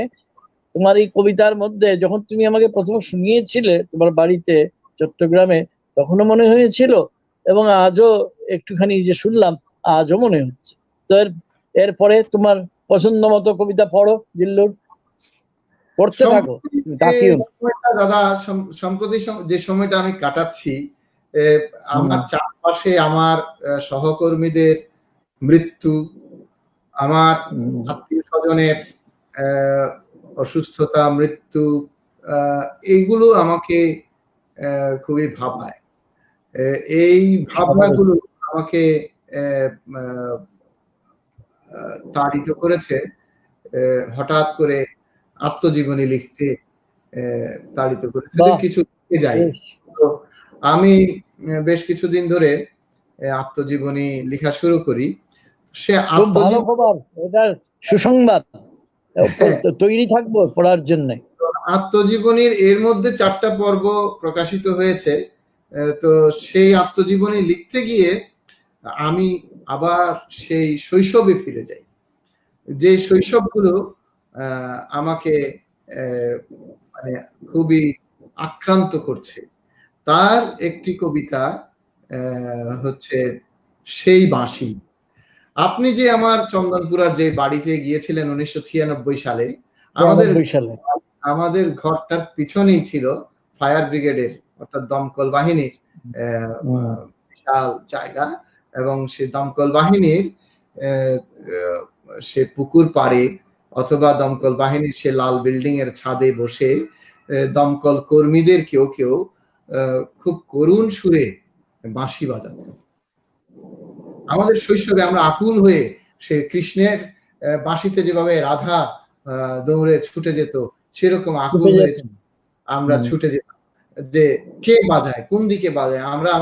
আমরা তো ছোট, আমরা আমাদের ওই সীমানার যে দেওয়াল, সে দেওয়ালটা থেকে মাথা উঁচু করে দেখার চেষ্টা করতাম যে তাকে দেখা যায় কিনা, কে বাজায়। তো সেই বাঁশি হঠাৎ মনে পড়লো। তো সেই কবিতাটা এখানে একটু শোনাই। চমৎকার। কবিতাটির নাম হচ্ছে সেই বাঁশি। দমকল বাহিনীর সে লাল বিল্ডিং থেকে ভেসে আসা সেই সুর, সেই বাঁশি কে বাজায়। এখনো আমাকে ডাকে হেমন্ত বাতাসে, হাড় কালা করে দেহ কালা দুরন্ত পরবাসী। ফায়ারের বিশাল পুকুর থেকে ফাল পাড়ে বড় ছোট জলপুরি মাছেদের ঝাঁক, সুপারি গাছের মাথা ঝুঁকে পড়ে জ্যোৎস্নার চাপে। কার পাপে মন এত কাঁদে, কার জন্যে বয়ে যায় বায়ু। রাত্রির গভীর হলে বাঁশির বিষণ্ণ কান্না, আহা মায়া চাঁদ ঘিরে এক কুয়াশার জন্ম দিয়ে চলে। লাল বিল্ডিং এর ছাদ ধসে ঘণ্টাধ্বনি সময় জানায়। নীলিমা বৃদ্ধ ধাতস্থ হয়ে বুকের পাঁজরে ভরে জল। সেই বাঁশি এখনো তেমনি বাজে হুহু, দোকান পেতেই থাকি অনন্ত ইথারে। ভেবেছিলাম কোথাও যাব না, ঘরেই রব, ঘর কোথা উড়ে গেল চন্দনের বনে। বাহ, চমৎকার হে, চমৎকার। ছুঁয়ে যায় এবং ভাবতে বাধ্য করে। অনেকগুলো মোচড় আছে না কবিতায়, জি এবং অনেকগুলো স্তর আছে। সেই স্বর এবং স্বরান্তরের যে আলো ছায়া, সেটা হলো চমৎকার। আলো ছায়ার চেয়েও বেশি কিছু। আর তুমি পড়ো, আমি মাঝখানে আর বেশি কথা বলবো না। না না, বলেন, অসুবিধা নেই। আরো একটা স্মৃতি থেকে তাহলে বলি, এটাও খুবই সম্প্রতি লেখা, মাত্র 20 জুন লিখেছি। আপনি যে 96-এ গিয়েছেন, তখন কিন্তু আমাদের উঠোনের সেই হাসনুহেনা গাছটি নেই। না, হাসনাহেনাকে আমার মা হাসনুহেনা বলতেন। তো হাসনাহানাকে বা হাসনুহানাকে আমার মা ডাকতেন হাসনুহেনা। তো আমি কবিতার নাম রেখেছি হাসনুহেনা ও মা। 1991 ঘূর্ণিঝড়ে আমাদের সেই হাসনুহেনা গাছটি পড়ে যায় এবং পানির স্রোতে ভেসে পিছনে চাক্তাই খালে নর্দমায় চলে যায়। কবিতার নাম হাসনুহেনা ও মা। আমার মায়ের এখন স্মৃতি তেমন নেই, উনি অনেককে এখন চিনেন না। তো সেই থেকে লেখা, হাসনুহেনা কোন মাসে সুবাস ছড়ায় মা আমার ভুলে গেছে। হাসনুহেনা কোন মাসে সুবাস ছড়ায় মা আমার ভুলে গেছে। 70 পেরিয়ে গেলে কেউ কেউ ভুলে ফুল গাছ। যেদিন ঘূর্ণির তোড়ে গাছটি মটকা মেরে মুখ থুবড়ে পড়ে যায়, সমস্ত পাড়ায় তবু ছড়িয়েছে ফুলগন্ধ, নালা নর্দমায় কাদায় জংলায়। তারপর জলের ভীষণ টানে ফুল পাতা ভেসে গেল চাক্তায় খালের জোয়ারের জলে। ওখানে সুবাস খুব প্রয়োজন ছিল পাকের জঙ্গমে। হাসনুহেনা ভেসে গেলে জ্যোৎস্নার চাঁদ ল্যাম্পপোস্টের বাতি ছাড়া কিছু নয় আর। হাসনুহেনা ভেসে গেলে জ্যোৎস্নার চাঁদ ল্যাম্পপোস্টের বাতি ছাড়া কিছু নয় আর। ম্লান, ফিকে, স্বাদহীন, গন্ধহীন জ্যোৎস্নাকে কোনোদিন চাইনি জীবনে। সেই যে প্রথম বোধ, যে সন্ধ্যায় রূপালী উঠোন জুড়ে জ্যোৎস্নার মায়া চাঁদ আর হাসনুহেনা গন্ধ বিলিয়ে অমল আউলা ঝাউলা করে আলু থালু করেছে শৈশব। মা আমার এক রাতে সে উঠোনে চুল খুলে ছেড়ে দিল চন্দ্রালোকে হাওয়ার মাতমে। সেদিন সুতীব্র ঘ্রাণে বারবার টেনেছি নিঃশ্বাস চুলের হাসনুহেনা। সেই থেকে যত প্রেম ওই হাসনুহেনার সাথে। সকালে কুড়িয়ে নিয়ে ঝরে পড়া সেই ফুল যত্নে মমতায় রাখি নরম করতলের আদরে আহ্লাদে। যে রাতে মা চুল খোলা চাঁদের তলায় বসে হাসনুহেনা ঘ্রাণ হা করে টেনেছে, নারীর সৌন্দর্য বুঝি আমার প্রথম আবিষ্কার, প্রেমেরও প্রথম।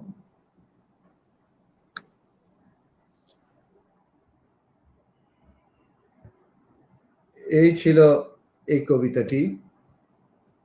তপোদিদা কি শুনছেন নাকি হ্যাং হয়ে গেছেন?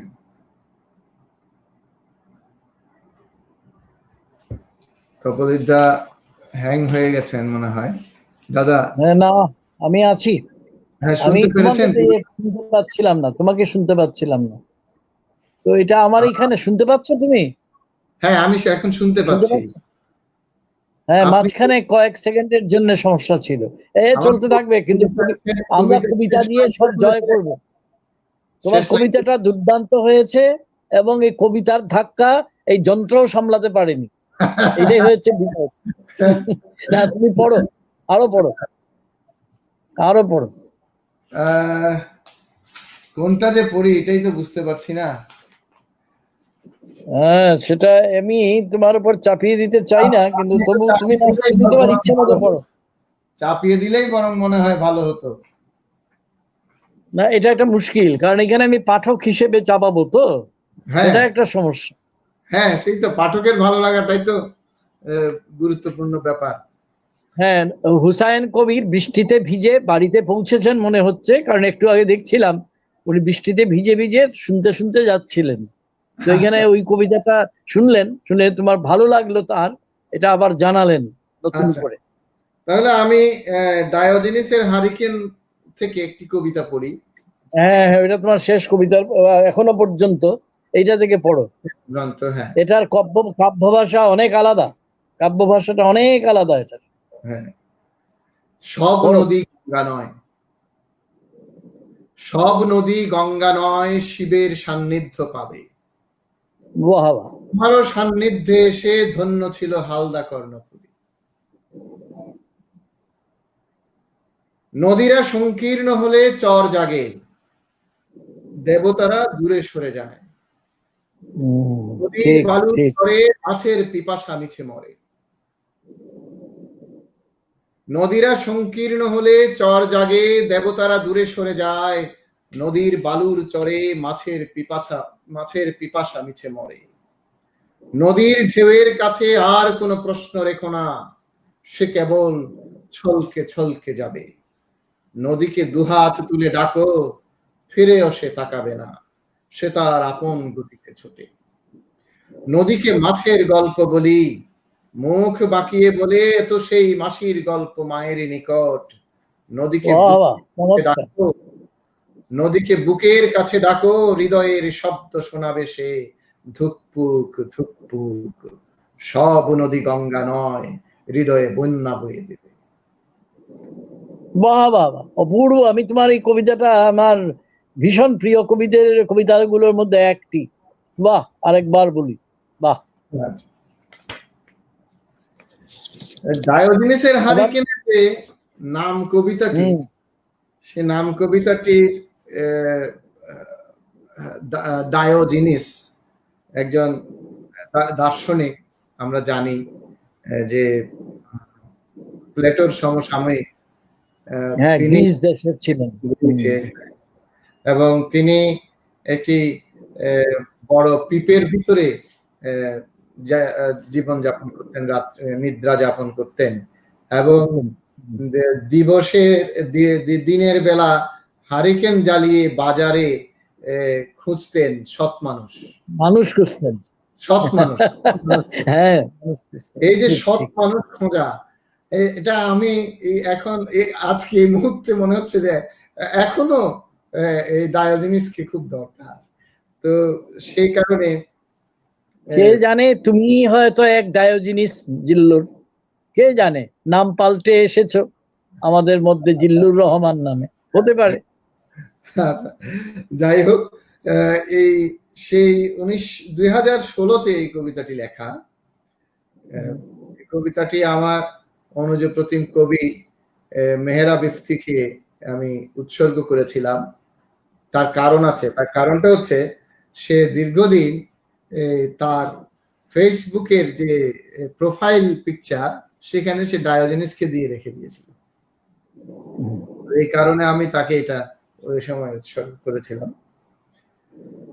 আমাকে এমন প্রজাতন্ত্রে কি করে রাখবে প্লেটো, কবি নেই, ভাব ভালোবাসা নেই, লোফালোফি চলে আকাশ তারার হাটে, লাশের মশলাপাতি, দুরন্ত বকশিস ঘুষ, বাজারে কেতা দুরস্ত, ভেতরে হিজড়া প্রাণ, প্রতিবাদে মুখ কণ্ঠ। আজ আমি দিবালোকে হারিকেন জ্বালি, আজ আমি দিবালোকে হারিকেন জ্বালি, বাজারে বাজারে ঘুরি, কোথায় সে সক্রেটিস, গুরুর যুক্তির ধারা পাল্টে যায় ভুল মতবাদে। নির্বাসন দাও আমাকে এখনই, কারণ প্লেটো তো কবিদের নির্বাসন দিতে বলেছিল। তো হ্যাঁ, আমিও নির্বাসনই চেয়ে নিলাম। তুমি স্বেচ্ছা নির্বাসনেই আছো। এই সুযোগে ওমর কায়সার আমাকে শুভেচ্ছা জানিয়েছে, তাকে ধন্যবাদ জানাই। এইবার তার সঙ্গে পরিচয় হয়েছিল চট্টগ্রামে। এবার তুমি তোমার কবিতা পড়ো। আচ্ছা, আরেকটা বিষয়, এই কবিতাটিও আমার যে বিশ্বের যে মানুষের যে বা পৃথিবীর যে জীব বৈচিত্র্যের যে খেলা, আমার কাছে সবসময় মনে হয়েছে, ওই একটু আগে আমি বলেছিলাম যে মানুষ আসলে দুর্বলতম প্রাণী ছিল, যে কারণে মানুষ বাধ্য হয়েছে যে তার বাঘের বা হাতের কোনো বল নেই, তার বানরের বা হরিণের সেই ক্ষিপ্রতা নেই, সে কারণে তাকে অস্ত্র দিয়ে পাথর ছুঁড়ে তার খাবার সংগ্রহ করতে হয়েছে অন্য প্রাণীকে হত্যা করে। সেইভাবে মানুষ এখন আস্তে আস্তে মানুষ অস্ত্রের আবিষ্কার করতে করতে, আসলে মানুষের উন্নতির ইতিহাস বললে আমরা কিন্তু অস্ত্রের উন্নতির ইতিহাস বুঝি। আমরা বলি প্রস্তর যুগ, তাম্র যুগ, লৌহ যুগ। একেবারে একেবারে সত্যি করে বলেছো, সে একদম। কারণে মানুষ হচ্ছে একটি বীভৎসতম প্রাণী আমার কাছে মনে হয়, এবং মানুষ কোনো সন্দেহ নেই। জি, আগে মানুষ খেত, অন্য প্রাণীকে হত্যা করার জন্য অস্ত্র বানিয়েছিল, এখন মানুষ মানুষকেই মেরে খায়। তো এই বিষয়টা তার সবচেয়ে বড় দৃষ্টান্ত ব্রাজিলের রাষ্ট্রপতি, সবচেয়ে বড় দৃষ্টান্ত তার। আমি একটু ঈষৎ রাজনীতি করলাম, কিন্তু না করে উপায় নেই, মানুষের স্বার্থে নেই, সবকিছুই তো এগুলোর ভিতরেই আছে। তা আমি এই কবিতাটা লিখেছিলাম 2017 সালে। কবিতার শিরোনাম জীববিদ্যা। কবিতাটি ডায়োজেনিসের হারিকেন বইতে আছে। তারপর বৃক্ষেরা গেড়ে গেল মাটির গভীরে, তারপর বৃক্ষেরা গেড়ে গেল মাটির গভীরে, শেকড়ের দীর্ঘ বাহু প্রসারিত হলো, প্রথিত হলো গভীর অন্ধকারে রসের সন্ধানে। ঊর্ধ্বে প্রশাখার মেলে ধরা হাকরা ক্লোরোফিল টেনে নিল বায়ু। বৃক্ষেরা আর কোনোদিন ডিঙ্গি বাইতে পারলো না, মাছ ধরতে পারলো না। বৃক্ষেরা আরো আরো বট বৃক্ষ হয়ে ছায়া ছড়ায় দিল পৃথিবীর বুকে। জিরাফেরা পাতার খোঁজে গলা বাড়াতে বাড়াতে একদিন নিজেরাই দীর্ঘ কাণ্ড হয়ে গেল।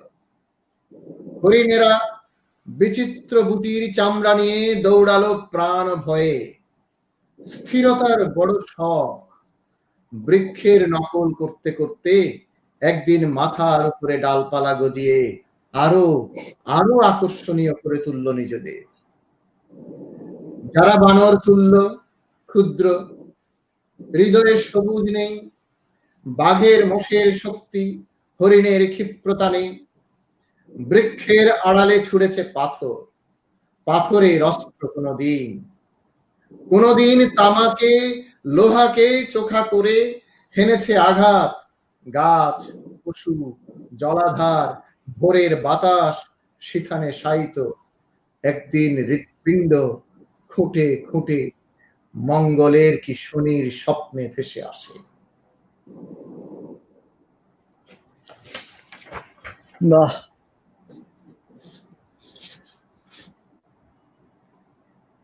মাঝে মাঝে একটা দেবাশিস ভট্টাচার্য, আমাদের বাংলার অধ্যাপক, আসাম বিশ্ববিদ্যালয়ের, দেখেছো তুমি, মনে আছে কিনা জানি না, সে একটা প্রশ্ন করেছে। এই প্রশ্নের উত্তর এখন দেওয়ার দরকার নেই, আমি শুনিয়ে রাখি। যেহেতু সাহিত্য সমাজের আয়না, তাই আপনার মতে আমাদের সমাজে কি আধুনিকোত্তর স্তরে উন্নীত হয়েছে? বিশিষ্ট কবি ও তপোধীর স্যার দুজনের সাথেই আমার প্রশ্ন। আমার ছাত্রী বন্দনা দত্ত চৌধুরী প্রায় এরকম প্রশ্ন করেছে, সুশান্ত কর এরকম বলেছে, কিন্তু এইটারে আমরা পড়ে যাচ্ছি, সময় থাকলে ফিরে আসবো। তার আগে শুনিয়ে রাখো। এই প্রশ্নের উত্তর এটা আপনি ভালো বলতে পারেন। আজকে তুমি হচ্ছে মূল গায়েন, আমি দোহার। তবে আসলে এই যে মানে তারা যে বলছেন যে আধুনিক উত্তর, এরা কি ইউরোপিয়ান পোস্ট মডার্নিজম বোঝাচ্ছেন কিনা, সেটা যদি হয়ে থাকে, আমি নিজেও বুঝাই, সেটা আমি নিজেও তাই বুঝাই। আমরা কিন্তু এটার মধ্যে আমরা এখন ঢুকবো না, এই আবর্তে ঢুকবো না। আমি তোমার আগের কথাটা মনে রেখেছি যে পোস্ট মডার্ন বলাটাই পছন্দ করছো, ঠিক আছে, সেটা আপাতত মুলতবি থাক। দেরিদীয় অর্থে একটু মুলতবি রাখি, একটু ডেফার করে রাখি। তাহলে আবার একটু স্মৃতির কাছে যাই। গত বছরই কোন একদিন আমি আমার গ্রামের বাড়িতে গিয়েছিলাম, যে বাড়ি এখন আর আমার নয়। আমার গ্রামের বাড়ি, আমার পৈতৃক যে বাড়িটা, সেটা এখন আর আমাদের নয়, কারণ আমার বাবা ওটা দিয়ে এসেছেন আমাদের আত্মীয়দের। তো সেখানে গিয়ে দেখলাম তার সেই ভগ্ন দশা বা তার যে পরিস্থিতি, সব দেখে মনটা খারাপ হয়। এবং ফিরে এসে ওই দিনই আমি কেন যে এখনো ওখানে টান, যে বাড়ি এখনো আমার নয় তা আমাকে এখনো টানে, কেন জানি ওখানে আমার কিছু একটা আছে, এটা আমার মনে হয়। তো তখন কিছু একটা কথার প্রেক্ষিতে ফজলুল কবিরি নামে আমাদের একজন কথাকার আছে, তরুণ কথাকার, সাধারণ গল্প লেখে, তার কোনো একটা কথার প্রেক্ষিতে আমার তখন এই কবিতাটি জেগে ওঠে। তখন আমি লিখেছিলাম, শেকড় কোথাও তবু গেড়ে থাকে স্মৃতির ভেতর। অবশ্য কোথাও তবু গেড়ে থাকে স্মৃতির ভেতর, এক খণ্ড ভূমি নিয়ে মস্তিষ্কে পীড়ন অর্থহীন। জমির মালিক সব ছেড়ে দিয়ে যায় একদিন অনন্তের বিবর্ণ আহ্বানে। স্মৃতির উঠানে আজ যেটুকু জমির ঘ্রাণ লেগে থাকে, সে কেবল প্রসারিত প্রতি ক্ষণে ক্ষণে। স্মৃতির উঠানে আজ যেটুকু জমির ঘ্রাণ লেগে থাকে, সে কেবল প্রসারিত প্রতি ক্ষণে ক্ষণে। একদিন বেত পাতা বাঁশির ভঙ্গিতে গেয়েছিল, আমের আটিতে ভেপু নিযুত বছর ধরে স্মৃতির সঞ্চয়ে। এই তো পুকুর পাড়ে খেজুর গাছের সিঁড়ি, পিছলে পিছলে পড়ে যাওয়া গ্রীষ্মের দুপুর, ধান ক্ষেতের আল ধরে দৌড়ানোর দুরন্ত বিকেল, চালের ফুটোর ফাঁকে রোদ্দুরের ভোর ধেয়ে আসে। এত সব শেকড় বাকড় ছড়িয়ে পড়েছে দিকে দিকে, বাংলা ঘর ভেঙে গেছে, ভেসে গেল কোটি বাটি সংসারের খাট, প্রখর মগজে যেন গেথে থাকে রঙিন শৈশব। হালদা নদীর ধারে পোনা মাছ ভিড় করে নেচে ওঠে পৃথিবীর প্রতিটি প্রহরে অযুত বছর ধরে। এটাই কথা, শিকড় ছাড়া তো কিছু হয় না। সেই এবং শিকড়ের মায়া বড় তীব্র, বড় তীব্র। কিন্তু সেটা বলতে গেলে আমার কিছু কথা বলে নিতে ইচ্ছে করবে, অভ্যাস দোষে। কথা থাক, একটু বলেন, আপনি একটু বলেন। যেটা বলছিলাম কি জানো তো, হ্যাঁ, তোমার কণ্ঠস্বর বিশ্রাম পাবে জিল্লুর। তো কথা হচ্ছে যে এই যে আমাদের প্রত্যেকেরই একটা নিজস্ব নিশ্চিন্তিপুর থাকে। নিশ্চিন্তিপুর যদি কারোর না থাকে না, তার যদি আমাটির ভেপুর একটা শৈশব না থাকে, তাহলে সে বড় হতভাগ্য। এরকম হতভাগ্য বোধহয় কেউ নেই। তোমার যেমন তোমার গ্রামের বাড়ি, আমারও তেমনি একটা দু ধরনের একটা আছে। একটা আমার দাদামশাই থাকতেন, ছেলেবেলায় যেখানে ঘোর অরণ্য পেরিয়ে যেতাম, আজ সেখানে গেলে আমার কষ্ট হয়, আমি ওখানে যেতে চাই না। নেতাজি নগর বলে একটা জায়গা, ওটা আরবানাইজড হয়ে ধ্বংস হয়ে গেছে। আমি আমার দাদামশাই সেই বাড়িটা খুঁজে পাই না, আমার নিশ্চিন্তিপুর হারিয়ে গেছে। আর আমার আরেকটা নিশ্চিন্তিপুর আছে, যেটা তোমার একটা কবিতায় তুমি উল্লেখ করেছো সুন্দর করে, মানে তোমার মতো শৈলীতে। সেটা হচ্ছে আমার একটা পঞ্চখণ্ড আছে, যেখানে আমি জন্মাইনি কোনোদিন। আমি তো জন্মেছি শিলচরে, কিন্তু আমার পিতৃপুরুষেরা ওইখানেই ছিলেন। এবং ওইখানে গেলে আমি টের পাই বড় মায়া চারদিকে। যেখানে আমি ছিলাম না, মাঝে মাঝে মনে হয় সেখানেই আমি আসলে আছি, আর যেখানে আমি প্রবল ভাবে আছি সেখানেই আমি আসলে নেই। তো নিশ্চিন্ত বড় মায়া। তোমার আমাদের বন্ধু, তরুণ বন্ধু বাদল সৈয়দ মশাই, তিনি একটা কথা, আমি তার একটা কথাকে প্রায় চুরি করে নিচ্ছি, আসুন মায়া ছড়াই। তো আমাদের শৈশব এই মায়া ছড়ায়। বাদল সৈয়দ যেমন বলেন না, আসুন মায়া ছড়াই, তোমার কবিতাও বড় মায়া ছড়ায় জিল্লুর। তোমার চা খাচ্ছ কি খাচ্ছ জানি না, আমি তোমার ততক্ষণে, তুমি তো চান্স দেবে না, আমি তোমার একটা কবিতা পড়ে শোনাই কেমন? সাদা অন্ধকার থেকে, এই চান্সটা খুঁজছিলাম এতক্ষণ। জালে জটা জালে, এটা হচ্ছে এই আমাদের সাদা অন্ধকার, আমার জিল্লুর রহমান, আমার ভাই জিল্লুর রহমানের কবিতা। আর অনেক প্রিয় কবিতা, আর আমার প্রিয় কবিতার মধ্যে এটা একটা। বহুবিধ রূপকের আমি ঝাপসা একক, বহুবিধ রূপকের আমি এক ঝাপসা একক, আমাকে ঘিরেছে নীল ক্যামোফ্লেজ, নিজেকে দেখি না নিজে, চারপাশে নিতান্ত ইমেজ শুধু আমাকে জড়িয়ে ডাকে, কেবলই প্লাস্টিক হও, ফ্যান্টাস্টিক হও, মুখোশের শ্রমণ ঢাকা, হৃদয় মন্দির জুড়ে সিড্রিক ভরতনাট্যম ককটেল, তৃপ্তি বোধের বিকল্প বুঝি কৌশল, চাতুরী, রোডম্যাপ, হৃদয়ের উষ্ণতা না, মাপকাঠি আর সারফেস টেক্সচার, মুখোশ মুখোশ, বহুবিধ রূপকের আমি এক ঝাপসা একক, বোধহীন আধা জাগরূপ, স্বপ্নভুক জীবনের জালে মোড়া, আহ আমাকে বেরুতে দাও কুহকের জটা জাল থেকে। এ কবির উচ্চারণ। কে আর বলেন আপনারা যারা শুনছেন, কুহকের জটা জাল থেকে কি কেউ বেরোতে পারছি? তো এবার তোমার পালা, তুমি তোমার কবিতা পড়ো, একটু বিশ্রাম আমি তোমাকে দিয়েছি। হুসাইন কবির বলছেন কবিতা শুনতেই বেশি ভালো লাগে। হ্যাঁ ভাই হুসাইন ঠিকই বলেছেন বটে, আর বিশেষ করে কবির মুখে যদি কবিতা শুনতে হয় তার চেয়ে আনন্দের আর কি হতে পারে বলুন। অতএব আপনি দুশ্চিন্তা করবেন না, আমি মাঝখানে রসভঙ্গ করব না। তাত্ত্বিক হিসেবে বা সমালোচক হিসেবে যে গালাগাল দুটো শব্দ হিসেবে আমার প্রতি বর্ষিত হয় প্রায়, আজ আমি সেই ভূমিকায় যাব না। এখন জিল্লুরের পালা। জিল্লুর কবিতা, এই কবিতাটি লিখেছি এই 12ই জুলাই লেখা। আচ্ছা, সবে। জি। এ আমার জলের শরীর,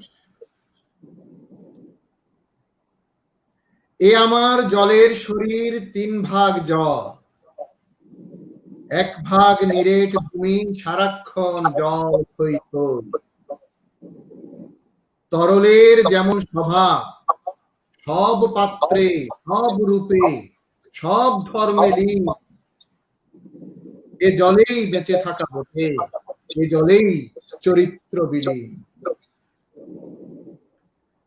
সফেন সাগর বুঝি, বুকের গভীরে জাগা ঢেউ, আমরা শরীর ধরি তরলের অভিভূত কেউ, মাটির মমতা মেখে গায়ে। এ আমার জলের শরীর, 3 ভাগ জল, ঢলে পড়া স্বভাবে নিবিড়, শীতলতা কিছু পাই বাতাসের পরম চেতনা মেখে মেখে, বনস্পতির ছায়ায়। এ আমার জলের শরীর, 3 ভাগ জল, উত্তাপ ছড়ায় ওই, সে কেবল তোমার উত্তাপে। চমৎকার। আসল কথা হচ্ছে যে বিজ্ঞান চেতনা, দর্শন চেতনার, নন্দন চেতনার একটা ত্রিবেণী সঙ্গম আমরা এখানে দেখতে পাচ্ছি, যেটা জিল্লুরের কবি স্বভাবের একটা মৌলিক বৈশিষ্ট্য বলে আমি মনে করছি। কি তাত্ত্বিক কথা হয়ে গেল? বোধ হয় না, ওইটুকু না বললে নয়, কি বলো? হ্যাঁ, এবার তোমার কবিতা হোক, বা তুমি যদি কিছু বলতে চাও বলো। আপনিও তো কিছু না বললে আমার কবিতাকে আপনি কিভাবে দেখছেন সেটা আমি জানতে না পারলে আমার কিভাবে ভালো লাগবে? পারবে, চিন্তা করো না, তোমার সেই সময় আসবে। হ্যাঁ, আচ্ছা একটা কথা বলিনি, একটু আগে দেবাশিস ভট্টাচার্য আমি ভেবেছিলাম আমার ছাত্র এবং আসাম বিশ্ববিদ্যালয়, আবার পরে কিছুদিন সহকর্মী, সে আবার আমার আরেক দেবাশিস ভট্টাচার্য, সে কুকরাঝাড় কলেজ থেকে বলছে, সেও আমার আরেক প্রিয় ছাত্রদের মধ্যে একজন। তো সে যাই হোক, নাম বিভ্রাট হয়েছিল একটুখানি। জি। আচ্ছা, আকাশ কুসুম কবিতা শুনতে চাইছে ভাগ্যধন বড়ুয়া, এইমাত্র অনুরোধের আসরে এইটা একটা, এখন তুমি বিবেচনা করো। ভাগ্যধনের এই ঠিক আছে, প্রিয় অনুজ প্রতিম বন্ধু, আমরা একই মেডিকেল কলেজের ছাত্র, তবে আকাশ কুসুমটা একটু খুঁজে নিই আমি। আকাশ কুসুম কবিতাটি অন্য মন্ত্রে, আকাশ কুসুম, আচ্ছা এই বইটার বড় সমস্যা হলো মন্ত্রে আছে। হ্যাঁ, হ্যাঁ, এই বইটার বড় সমস্যা হলো এই বইটাতে পৃষ্ঠা নম্বর ছিল না, এই কারণে আমি খুঁজে পেয়েছি। না, পৃষ্ঠা সংখ্যা ছিল না। হ্যাঁ, হ্যাঁ পেয়েছো? আমি হ্যাঁ, বুঝতে শুরু করেছিলাম। ঠিক আছে, থাকুক, পড়ো। কবিতাটির নাম আকাশ কুসুম। ধন্যবাদ ভাগ্যধন বড়ুয়াকে। এই কবিতাটি লেখা হয় 1995 সালে, বইটি বেরোনোর কয়েকদিন আগে। আমাকে আকাশ দিলে আমি দেব মোহের চুম্বন, আমাকে আকাশ দিলে আমি দেব মোহের চুম্বন, দুর্গার দুহাত হয়ে ধরে থাকো ত্রিশূল শিমুল। বঞ্চনাও যদি দাও ফিরাবো না স্মৃতির বন্ধন, একদিন জেনে যাবে স্বপ্নহীন বাস্তবতা ভুল। স্মৃতির বাতাস থেকে বিভ্রান্তির সংবাদ ছড়ায়, তোমার দুঠোঁট মেলে ছড়াও হে প্রেমের খবর। নদীর নাজুক কূলে পাড় ভাঙা শব্দ শোনা যায়, আরেক তীরের লোক দিগন্তের আশায় নির্ভর। আমাকে আকাশ দিও আর কিছু স্বপ্নাবিষ্ট সুখ, কৃষ্ণার নৈকট্যে আজ শত ক্লান্তি ভীষণ উন্মুখ। দ্রৌপদী হৃদয় জুড়ে নিঃশ্বাসের পরাজয় ঝরে, তোমার দুচোখ থেকে আকাঙ্ক্ষিত ভালোবাসা করে।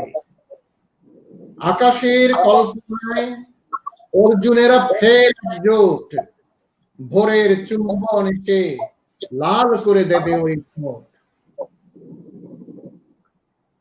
এই সেই কবিতা যা ভাগ্যধন যেটা শুনতে চেয়েছেন, যা শুনতে চেয়েছে। হুম হুম হুম। এই কবিতার বইটি যেহেতু হাতে নিয়েছি, এখান থেকে আরেকটি গুরুত্বপূর্ণ কবিতা আমার কাছে। 1991-তে চট্টগ্রাম ভয়াবহ ঘূর্ণিঝড়ের পর জলোচ্ছ্বাসে ভীষণভাবে ক্ষতিগ্রস্ত হয়, বহু মানুষের মৃত্যু হয়, বহু সম্পদের ক্ষয়ক্ষতি হয়। যেখানে আমি বলেছিলাম আমাদের হাসনাহেনা গাছটিও মরে যায়, এরকম অনেক বড় বড় অনেক বিশাল বৃক্ষের পতন ঘটেছিল। তারপর থেকে চট্টগ্রামের লোক সহজে কিন্তু সাগর পাড়ের লোকের যা হয় ভয় পায় না, সাগরকে ভয় পায় না, ঘূর্ণিঝড়কে ভয় পায় না। কিন্তু এই ঘূর্ণিঝড় 91 ঘূর্ণিঝড়ের পর একটা আতঙ্ক আমাদের ভিতরে কাজ করা শুরু করলো, যে কারণে আগে যখন আমরা সতর্ক হইনি, পরে পরে আমরা অনেক বেশি সতর্ক হতাম। আর হালকা বৃষ্টিপাত হলেই আমাদের ভয়ে আমরা কাঁপতে থাকতাম। তো বৃষ্টির 1994 সালের একটি বৃষ্টির কালে যখন বৃষ্টি হচ্ছে, তখন এই কবিতাটি আমার লেখা। কবিতার নাম জলপতন। এ বেলা হবে না নাওয়া, এ বেলা হবে না নাওয়া, জলপতনের শব্দে মূর্ছা যায়। সাজানো বাসরে কাল নাগিনীর ফনা, তবু এসো ভাত খেয়ে নি ভাত। খিড়কি দুয়ার নড়বড়ে ঝড়ে কাঁপাও শিথিল, চ্যাং মুড়ি কানি অট্টহাস্যরত। ডিঙা ডুবে যা মান যেন থাকে জিতে, যে ফনা নামে না তাকে বড় ভয়, কাল বৈশাখী তেড়ে আসছে বন্দর। সর সন্তান মৃত্যু কবলে ডিঙা বাও মাঝি ডিঙা, এ বেলা হবে না নাওয়া, এ বেলা হবে না।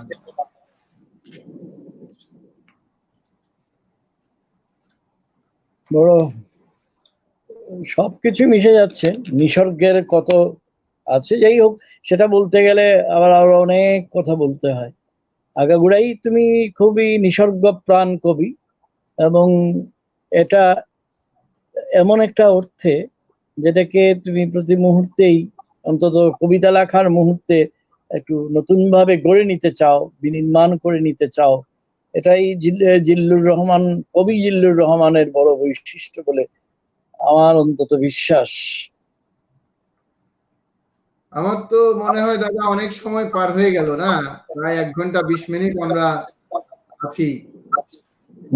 কেন ক্লান্ত বোধ হচ্ছে? হ্যাঁ, তোমার যদি ক্লান্ত বোধ হয় তাহলে আমি তোমার একটা ওই উত্তরাধুনিকতায় সবুজ করুণ ডাঙায়, সেখান থেকে তোমার কণ্ঠস্বরকে বিশ্রাম দেওয়ার জন্যে আমি অনেক জায়গায় আমি পাঠ করতে পারি, একটা ছোট্ট একটা প্যারাগ্রাফ মাত্র আমি শোনাবো পদ্য।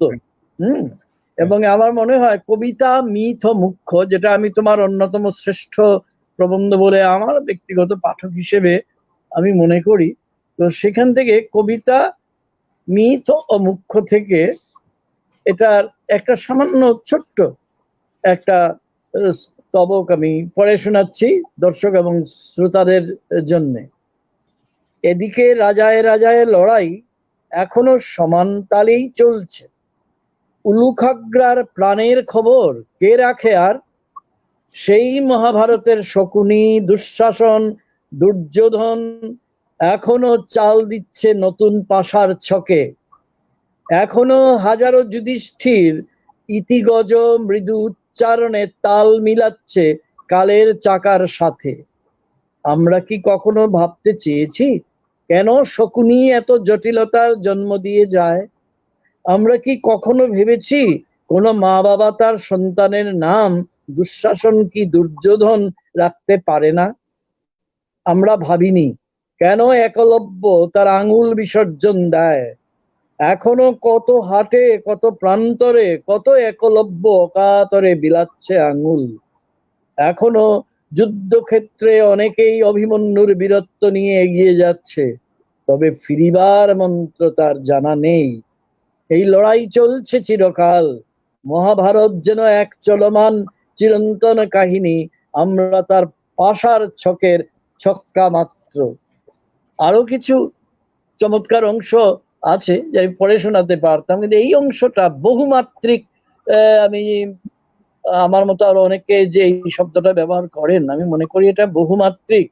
এটা শুধু মহাভারতের কথা নয়, এটা এই সময়ে এই করোনা নামক অতিমারি আক্রান্ত আমাদের এই চরম দুঃসময়েরও ইতিকথা। সেই শকুনি ছদ্মবেশে আছে, সেই দুর্যোধন, সেই দুঃশাসন নাম পাল্টে আছে। এখনো কর্ণদের, যেটা তুমি বলনি আমি যোগ করছি এই সুযোগে, রথের চাকা মেদিনী গ্রাস করছে, এখনো একলব্যদের আঙ্গুল কাটা যাচ্ছে। এটা এই যে কথাটা তুমি বললে না, যে মিথ আর মিথ থাকছে না, যেটা তুমি বলতে চাইছো, চলমান জীবনের অংশ হয়ে উঠছে, কবিতার অংশ হয়ে উঠছে, ভাবনার অংশ হয়ে উঠছে, বিশ্বাসের অংশ হয়ে উঠছে, করণীয় অকরণীয় কি তাদের অংশ হয়ে উঠছে। তো বাহবা জিল্লুর এই অংশটার জন্য, পুরো প্রবন্ধটার জন্যেই, পুরো বইটার জন্যেই, আবার এই ছোট্ট এই স্তবকের জন্যেও। এবার আবার তোমাকে কিছু কণ্ঠস্বরের বিশ্রাম দেওয়া গেল, এবার কি বলা যায় তুমি ভাবো? কবিতা শোনাবে না তোমার কবিতা ভাবনা শোনাবে? আরে উত্তরাধুনিকতা নিয়ে একটা সমস্যা হয়ে গেল, এরা ভাববে এড়িয়ে যাচ্ছি। না, আমরা কিছু এড়িয়ে যাচ্ছি না। আমি আসলে কবি জিল্লুর রহমানকে যাতে আপনারা বেশি পান সেই চেষ্টা করছি। তো আরেকদিন না হয় এই সমস্ত নিয়ে কিছু তর্ক বিতর্ক করা যাবে।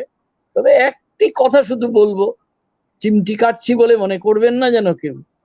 যে কোনো কিছু বুঝতে হলে প্রচুর প্রস্তুতি নিয়ে আসতে হবে, তা না হলে কি হবে জানেন তো? অন্ধ যেভাবে ওই 6 জন অন্ধের হাতি দেখার গল্প চলে আসবে, গল্পটা আপনারা সবাই জানেন। এই জন্যে এটা কিন্তু প্রচুর অধ্যবসায়ের দরকার। হ্যাঁ, কোনো কিছু আগে থেকে ভেবেচিন্তে কেউ লেখে না, লেখা হয়ে যায়। লেখা স্বয়ম্ভু কিনা, নিজে থেকে নিজে জন্ম নেয়, তো তাই হয়ে যায়। কিন্তু আমাদের মতো কিছু দুষ্ট লোক থাকে, আমরা সেটা বুঝতে চাই যে এটা যে প্রত্যয় নিয়ে শুরু করেছিল, বা কোনো প্রত্যয় নিয়ে আদৌ শুরু করেছে কিনা, থাকলে সেই প্রত্যয়টা কি আমার সমর্থক, আমাদের সমর্থক, না আমাদের আদৌ সমর্থক নয়, আমাদের পক্ষে লাভজনক না ক্ষতিজনক, ক্ষতিকারক, এইটাই হচ্ছে ব্যাপার।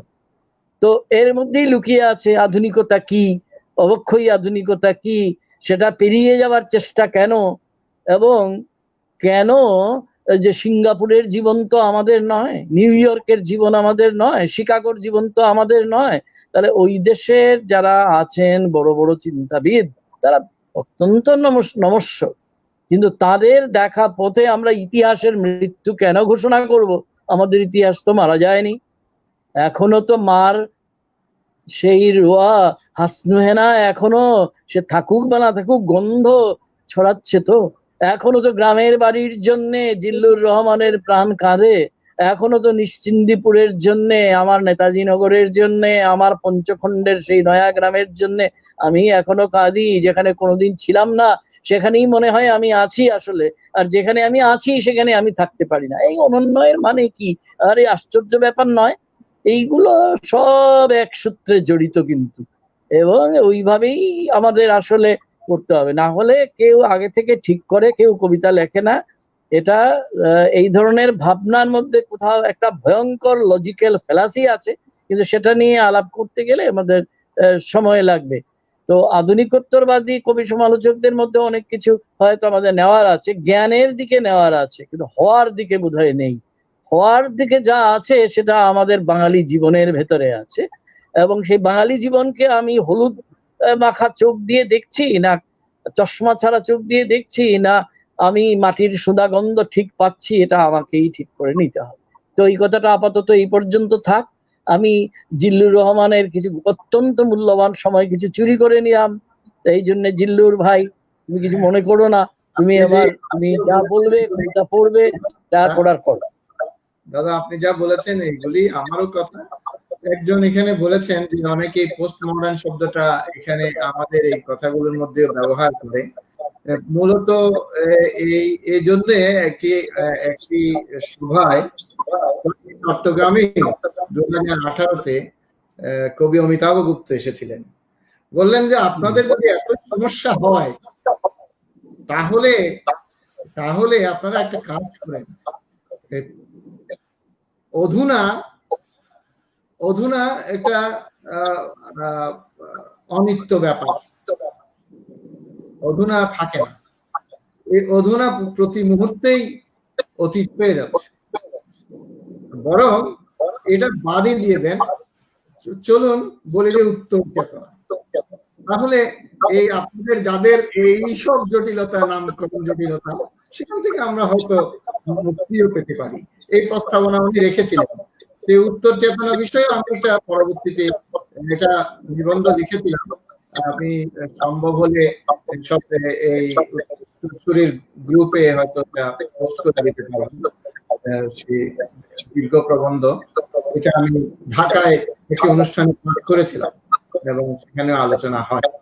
মূল কথা হচ্ছে যে মডার্নিটি, এবং সেই মডার্নিটি যখন মডার্নিজম হয়ে গেল, সে জায়গায় আমরা কিন্তু আসলে পৌঁছতে পারিনি। আমরা তার বর্জ্য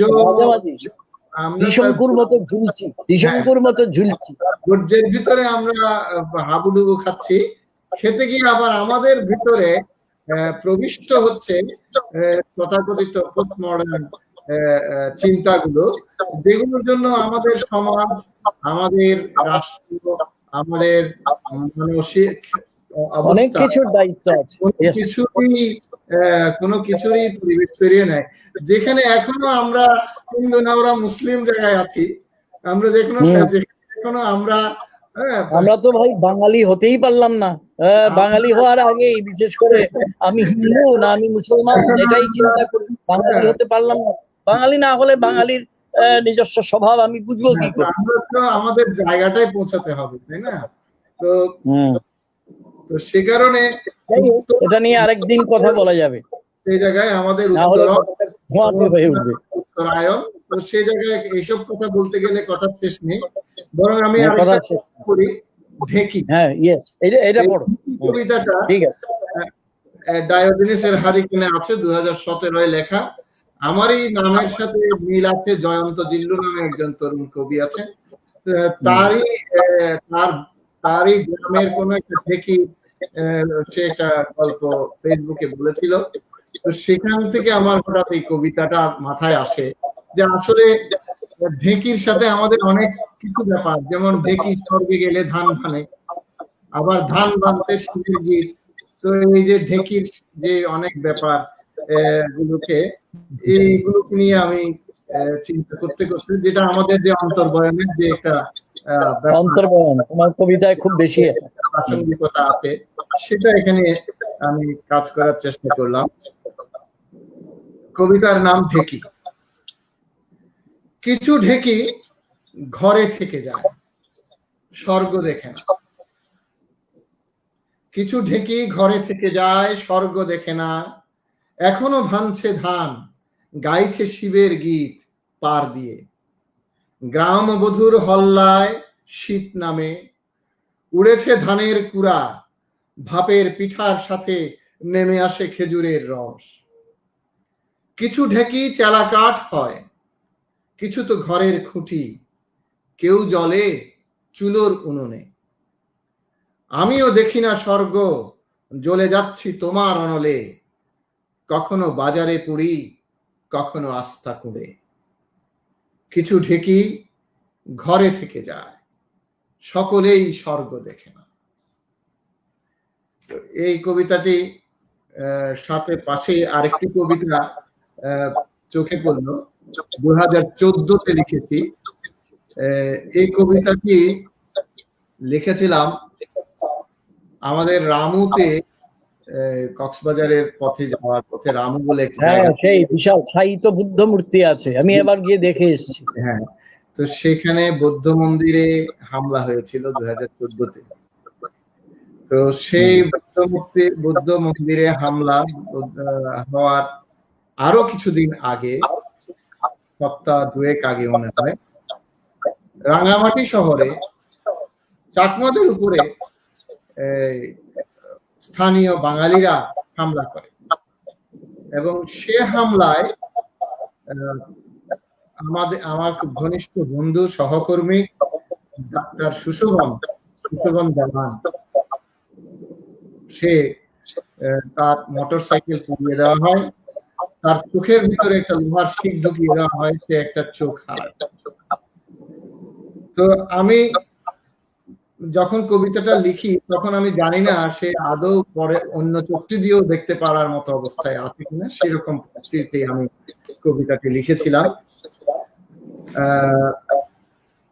আসলে সাম্প্রদায়িকতা শুধুমাত্র ধর্মীয় সম্প্রদায় বলেন, সাম্প্রদায়িকতা যে কোনো গোষ্ঠী থেকে গোষ্ঠীতে ঘটতে পারে।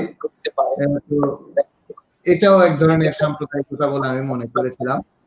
তো সেই থেকে আমার এই প্রশ্নটা, কবিতাটার নাম হচ্ছে কেন। আপনারা জানেন যে কবি শামসুর রহমানের একটি বিখ্যাত কবিতা আছে, সুধাংশু যাবে না।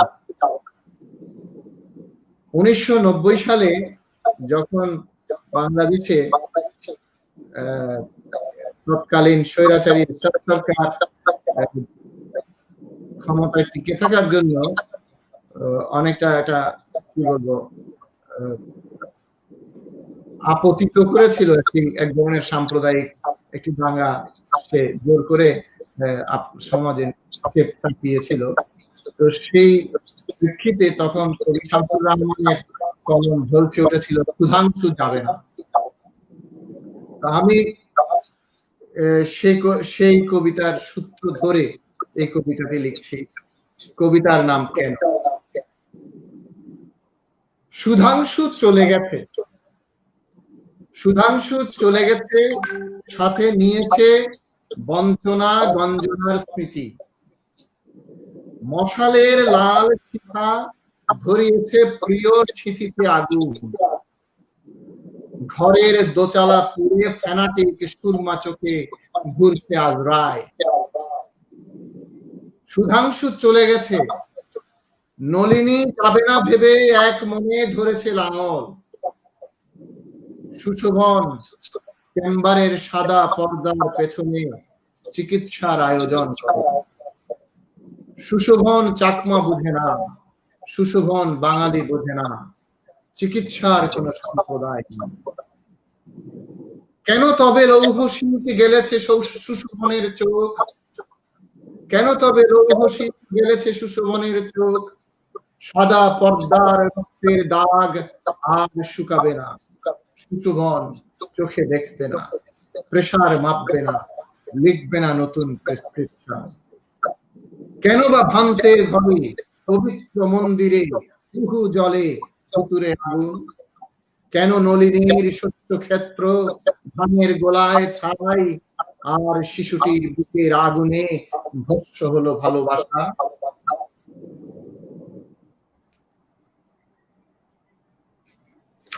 ধন্যবাদ জিল্লুর। তুমি আরেকবার নতুন ভাবে প্রমাণ করলে যে প্রকৃত কবি যিনি, তিনি সর্বদাই থাকেন সুচেতনার পক্ষে, সর্বদাই থাকেন কল্যাণের পক্ষে, সর্বদাই থাকেন সত্যের পক্ষে, এবং সর্বদাই থাকেন সব ধরনের অন্ধতার বিপক্ষে, অনেক ধরনের অন্ধতার বিপক্ষে। তুমি যে প্রসঙ্গটা এখন অবতারণা করলে, আমাদের প্রিয় সহযাত্রী সরকার আশরাফ নিসর্গ পত্রিকায় কিছুদিন আগে সাম্প্রদায়িকতা, সাহিত্য, রাজনীতি, ধর্ম এই নামে হয়েছিল। তাতে তুমিও একটা লিখেছো প্রবন্ধ, আমিও লিখেছি। তো তোমার প্রবন্ধ থেকে কিছু অংশ, কারণ নিসর্গ পত্রিকা এখানে হয়তো যারা শুনছেন দেখছেন তারা অনেকেই পাননি, তাই তার একেবারে উপসংহারের দিকের দুটি স্তবক আমি একটু পড়ে শোনাতে চাইছি সবার সুবিধের জন্য। এই জন্য আমরা আজকে যার এতক্ষণ ধরে যার কথা শুনছি, কবিতা শুনছি, আমি শুরুতেও বলেছিলাম যে তিনি এক সুচেতনার অধিকারী। তো সেই মানুষটির, সেই যে যিনি মননে স্বরাজে বিশ্বাসী, সুচেতনায় বিশ্বাসী, তার সম্পর্কে আরেকটু ধারণা করে নিতে পারবেন। আমি এই কিছু অংশ যদি আমি এখানে উদ্ধৃত করছি, আগে তার আরেকটা প্রবন্ধ কবিতা মিথ ও মুখ্য থেকেও আমি একটা ছোট্ট স্তবক আপনাদের শুনিয়েছিলাম। তো তার বক্তব্য, তো জিল্লুর রহমান লিখছেন, বস্তুত পক্ষেই মৌলবাদ কোনো দিকেই ঘুরতে না চাওয়া একটি তরিকা। এটি প্রগতির বিপক্ষে এবং স্থবিরতার সপক্ষে অবস্থান করে। আল মাহমুদ পরিবৃত হয়ে পরবর্তী সময়ে আরো বেশ কজন গৌণ কবিও বাংলা কবিতায় ধর্মীয় সাম্প্রদায়িকতা এবং মৌলবাদের চাষবাস করেছেন এবং করছেন। তবে আবহমান বাংলার যে সচল প্রতিবাদী চেতনার ধারা, তা এসব জগদ্দল প্রস্তরীভূত চেতনাকে কিছুতেই সামনে এসে দাঁড়াবার সুযোগ দেয় না। কিন্তু সমাজের ধর্মপ্রাণ অবহেলিত অশিক্ষিত সাধারণ মানুষের মনে মাঝে মধ্যে যে জায়গা করে নেয়, সেটাই কখনো সখনো সামাজিক বিপত্তি ঘটিয়ে থাকে। কিরকম ঘটায়? আজকের ভারতীয় উপমহাদেশ তার সবচেয়ে বড় প্রমাণ। আমাদের সমাজের ধনবাদী চরিত্রের কারণে বৈষম্য উত্তরোত্তর বৃদ্ধি পাচ্ছে বলে, এবং তার বিপরীতে বাম রাজনীতি মুখ থুবড়ে পড়ে থাকার কারণে মৌলবাদ এবং ধর্মীয় সাম্প্রদায়িকতা দেশে দেশান্তরে মাথাচাড়া দিয়ে উঠছে। আর এটা দখলদারি এবং কর্তৃত্ববাদিতার সবচাইতে সহজ হাতিয়ার বলেই সুযোগ সন্ধানীগণ ধর্মকে আশ্রয় করে থাকে। আমাদের বাংলা কবিতা সূচনাকাল থেকে অভাবের বিরুদ্ধে, বৈষম্যের বিরুদ্ধে প্রতিবাদী ভূমিকা রেখে এসেছে বিধায় এই সকল ধর্মাশ্রয়ী সাম্প্রদায়িক মৌলবাদী কবিতার চরণ এই সমাজ সমকাল বা মহাকালকে কিছুমাত্র আকীর্ণ করতে পারে না। এতটুকু বলে এখন ক্ষান্ত দেওয়ার মনস্থ করলাম। আমি, আমার কথা না, জিল্লুরের লেখা। কেননা এর পরে আর কাব্য আলোচনা থাকবে না বলেই বোধ হচ্ছে, এটা বক্তৃতার অংশ মনে হচ্ছে, কারণ শেষ পর্যন্ত সকল কিছু রাজনীতির অধিকারেই যাবে, এর মধ্যে একটা শ্লেষ আছে। তো আমি পড়ে শোনালাম, আমরা সমাজ সচেতন সুচেতনার অধিকারী কবি জিল্লুর রহমানকে আর একটু ভালোভাবে এতে বুঝতে পারি। অনেক কথাই হয়তো আংশিক রয়ে গেল। সুশান্ত এবারে নানা কথার অবতারণা করছেন, এটার জন্য আরেকটা দিন বরাদ্দ করা ছাড়া, এবং সেই বরাদ্দ করার জন্য আমি একটু অনুরোধ করছি আমার আরেক ছাত্র, উত্তরসূরির সমস্ত কিছুই যার সুসম্পাদনায় হয়ে চলেছে, সেই বিশ্বজিৎ ভট্টাচার্যকে। আপাতত আমি কবি জিল্লুর রহমানকে বলছি, তার সঙ্গে আমরা অত্যন্ত মনোজ্ঞ 1 ঘন্টা 46 মিনিট কাটিয়েছি। এটা এইখানে আমাকে কম্পিউটার বলে দিচ্ছে, না হলে আমি অত ঘড়ি ধরে বলতে পারতাম না, এটা আমার ক্ষমতার বাইরে ছিল। তো সে যাই হোক, আমরা বড় আনন্দে কিছু সময় কাটালাম, অত্যন্ত তাৎপর্যবহ। সবকিছুই তো তাৎপর্যের খুঁজে। আর ওই একটু আগে যে বলেছি, বড় মায়া ছড়িয়ে গেলে তুমি আজ জিল্লুর সবার মধ্যে, কারণ এটা ওই জমিল আমাদের বাদল সৈয়দ ভাইয়ের কাছ থেকে ধার করা। আসুন মায়া ছড়াই। তো তুমি মায়া ছড়িয়েছো, তো মায়া ছড়িয়েছো যে, তো এটাকে এবার একটু সমাপনের দিকে নিয়ে যাও। হ্যাঁ, সমাপ্তি হয় না, কিন্তু বাধ্য হয়ে থামতে হচ্ছে একটু। তো কারণ তুমিও ডাক্তার মানুষ, কে জানে তোমার বাড়িতে এই মুহূর্তে কেউ কড়া নাড়ছে কিনা, সেটা হয়তো রুমি সামলে নেবে, কিন্তু আর বেশি দেরি হলে আমার উপর, দাদার উপর খুব বেশি বিরক্ত হয়ে যাবে। অতএব আমি তোমাকে বলি যে তুমি তোমার ইচ্ছে মতো এবার একটু আমাদের আপনি বলেছিলেন যে অনুরূপ দিকে নিয়ে, আজকে যে আপনার ওই যে আমার যে সর্বশেষ যে কাজ আমি এখন করে যাচ্ছি, এখনো শেষ করতে পারিনি। আমি একটা সিরিজ লিখছি, যে সিরিজটা গত 7 মাত্রার কবিতা। এটা এসেছে আমার ওই চিন্তা থেকে। ইদানিং চারদিকে যেহেতু মৃত্যু হচ্ছে, অতি সম্প্রতি কয়েকদিন আগে আমার একজন অতি তরুণ সহকর্মী ডাক্তার মৃত্যুবরণ করেছে করোনায়। সে পরে আমার ভিতরে এক ধরনের মৃত্যু চেতনাও কাজ করেছে, এবং তার সাথে আমি চিন্তা করলাম, মানুষ মরলে আমরা তো জানি মানুষ কোথায় যায়, মানুষ কি হবে। আবার মিথোলজি বলে একরকম, তো এই মিথ, এই রিলিজিয়ন, এই বিজ্ঞান চেতনা, সবকিছুই আমার ভেতরে কাজ করে। তো এক ধরনের স্বপ্ন তাড়িত কিছু ধ্বনি। আমি 7 আসমানে ঘুরছি, 7 সুরে, 7 মাত্রায়, 7 লাইনের কবিতায়। তো সেখান থেকে প্রথমতে একটু বলি, যেভাবে গেলে চলে সেভাবে যেতে নেই, আকাশে ভালোবাসা হারায় শুধু খেয়ে, আকাশে কোটি তারা শুনেছি শুধু জ্বলে, অনেকের মাঝে নিভেও গেছে চলে। তুমি কি সে আকাশ আলোয় ভরে দেবে? তুমি কি সূর্যকে আগুন ধার দেবে? কোটি তো আছে কেন নিয়েছে তোমাকে।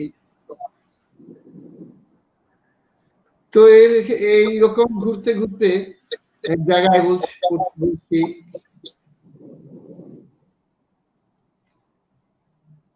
বুঝি না কোন পথে বেরোয় আত্মারা, শরীরে চারপাশে ঘিরেছে চামড়াটা, হৃদয় থেমে গেলে মানুষ ছুঁড়ে ফেলে, কাউকে পুঁতে রাখে কারো বা চিতা জ্বলে।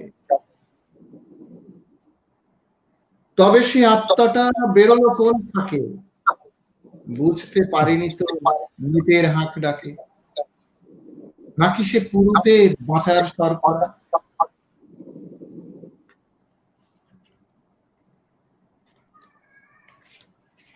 তো আমি এর মধ্যে ঘুমের মধ্যে থেকে আমি স্বপ্ন তাড়িত বোররাকের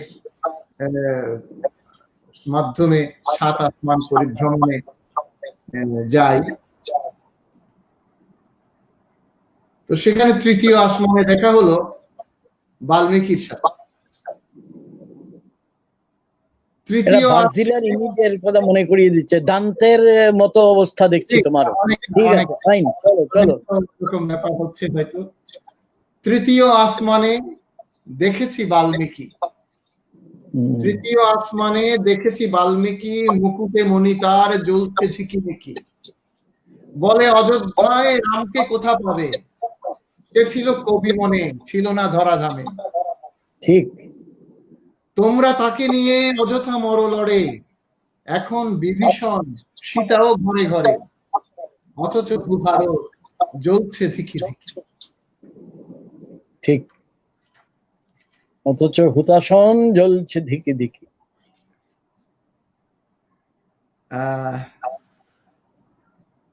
আরো কিছু আছে, এখান থেকে আর বেশি পড়বো না, দুটো কবিতা আমি বলবো।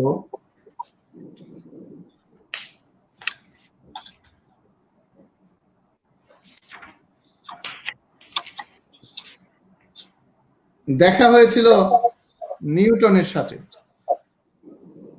ওদিকে নিউটন ঘোড়াতে মাতামাতি, ঘোড়ার শক্তিকে মাপবে রাতারাতি, বলকে ছুড়ে দিয়ে দৌড়ে মাপে পথ, কতটা আসমানে উড়তে পারে রথ।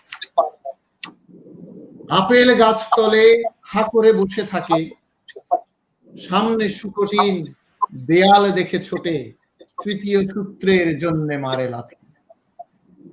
তো এর মধ্যে আরেকটা মজার ব্যাপার আছে, সেটা হচ্ছে একিলিসের গোড়ালি কথাটা আমরা জানি। কবিতা আছে একিলিসের গোড়ালি, মহাকাব্যের ব্যাপার ইলিয়াড।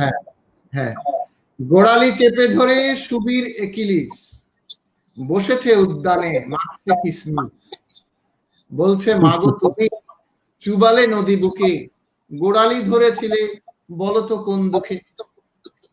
মা বলে বাছা মোর, না হলে ডুবে যেতি, পুত্র বলে তাকে নদীটা আয়ু নদী, ডুবলে ক্ষতি নেই জল তো শুভাশিস। আহা, বিউটিফুল। এটা তো সেই 90 স্তবকের কবিতা না, ছোট ছোট। হ্যাঁ, সেখান থেকে এটা প্রকাশিত হোক, আমরা সব পেতে চাই। এটা তোমার দাবি জানিয়ে রাখলাম এখনই।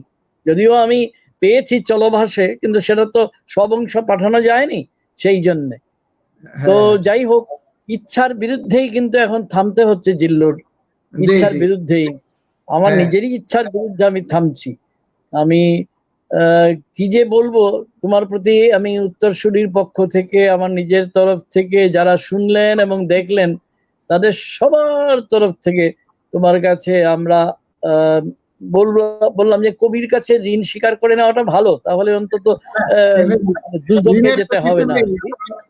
হ্যাঁ, তো ঋণটা স্বীকার করে নি। উত্তরসূরিকে আমি অসংখ্য ধন্যবাদ জানাই, বিশেষ করে আয়োজক যে বিশ্বজিৎ ভট্টাচার্য, এবং এই সুযোগটা তৈরি হয়েছে কবি বিশ্বজিৎ চৌধুরীর জন্য, তাকেও আমি কৃতজ্ঞতা জানিয়ে রাখলাম এই সুযোগে। আর আপনাকে আমি যে আপনি আমার পরম বড় ভাই, আপনি আমার দাদা, আপনি যে এরকম একটি অনুষ্ঠানে আমাকে সহযোগিতা করেছেন যেভাবে, এটা আরে না, এইসব কথা বলতে হয় না। থাক, অনেক বলে ফেলেছো। হ্যাঁ, একবার বলছো বড় ভাই, তুমি আমার ছোট ভাই, এবং তুমি আমার প্রিয় কবি, প্রিয় লেখক, প্রিয় ভাবুক, এরপরে তো আর কিছু বাকি থাকে না। আমার মনে হয় ওই শেষ হইল না শেষ, এরকম একটা ছোট গল্প হয়ে থাকুক তাহলে এটা। এবং ভালো থেকো, সতর্ক থেকো তোমরা সবাই, তুমি রুমি, আমার 3 ভ্রাতুষ্পুত্রী সহ, এবং তার বাইরে তুমি যাদের নিয়ে আছো, হ্যাঁ, সবাইকে নিয়ে ভালো থেকো ভাই। আমরা এই অতিমারির সময়ে আমরা তো তোমাদের মতো ডাক্তারদের উপরই ভরসা স্থল, আবার তোমরাই নানা রকম একদম ফ্রন্ট রানার, প্রথম অস্ত্রটা তো তোমাদেরই বুকে সইতে হয়।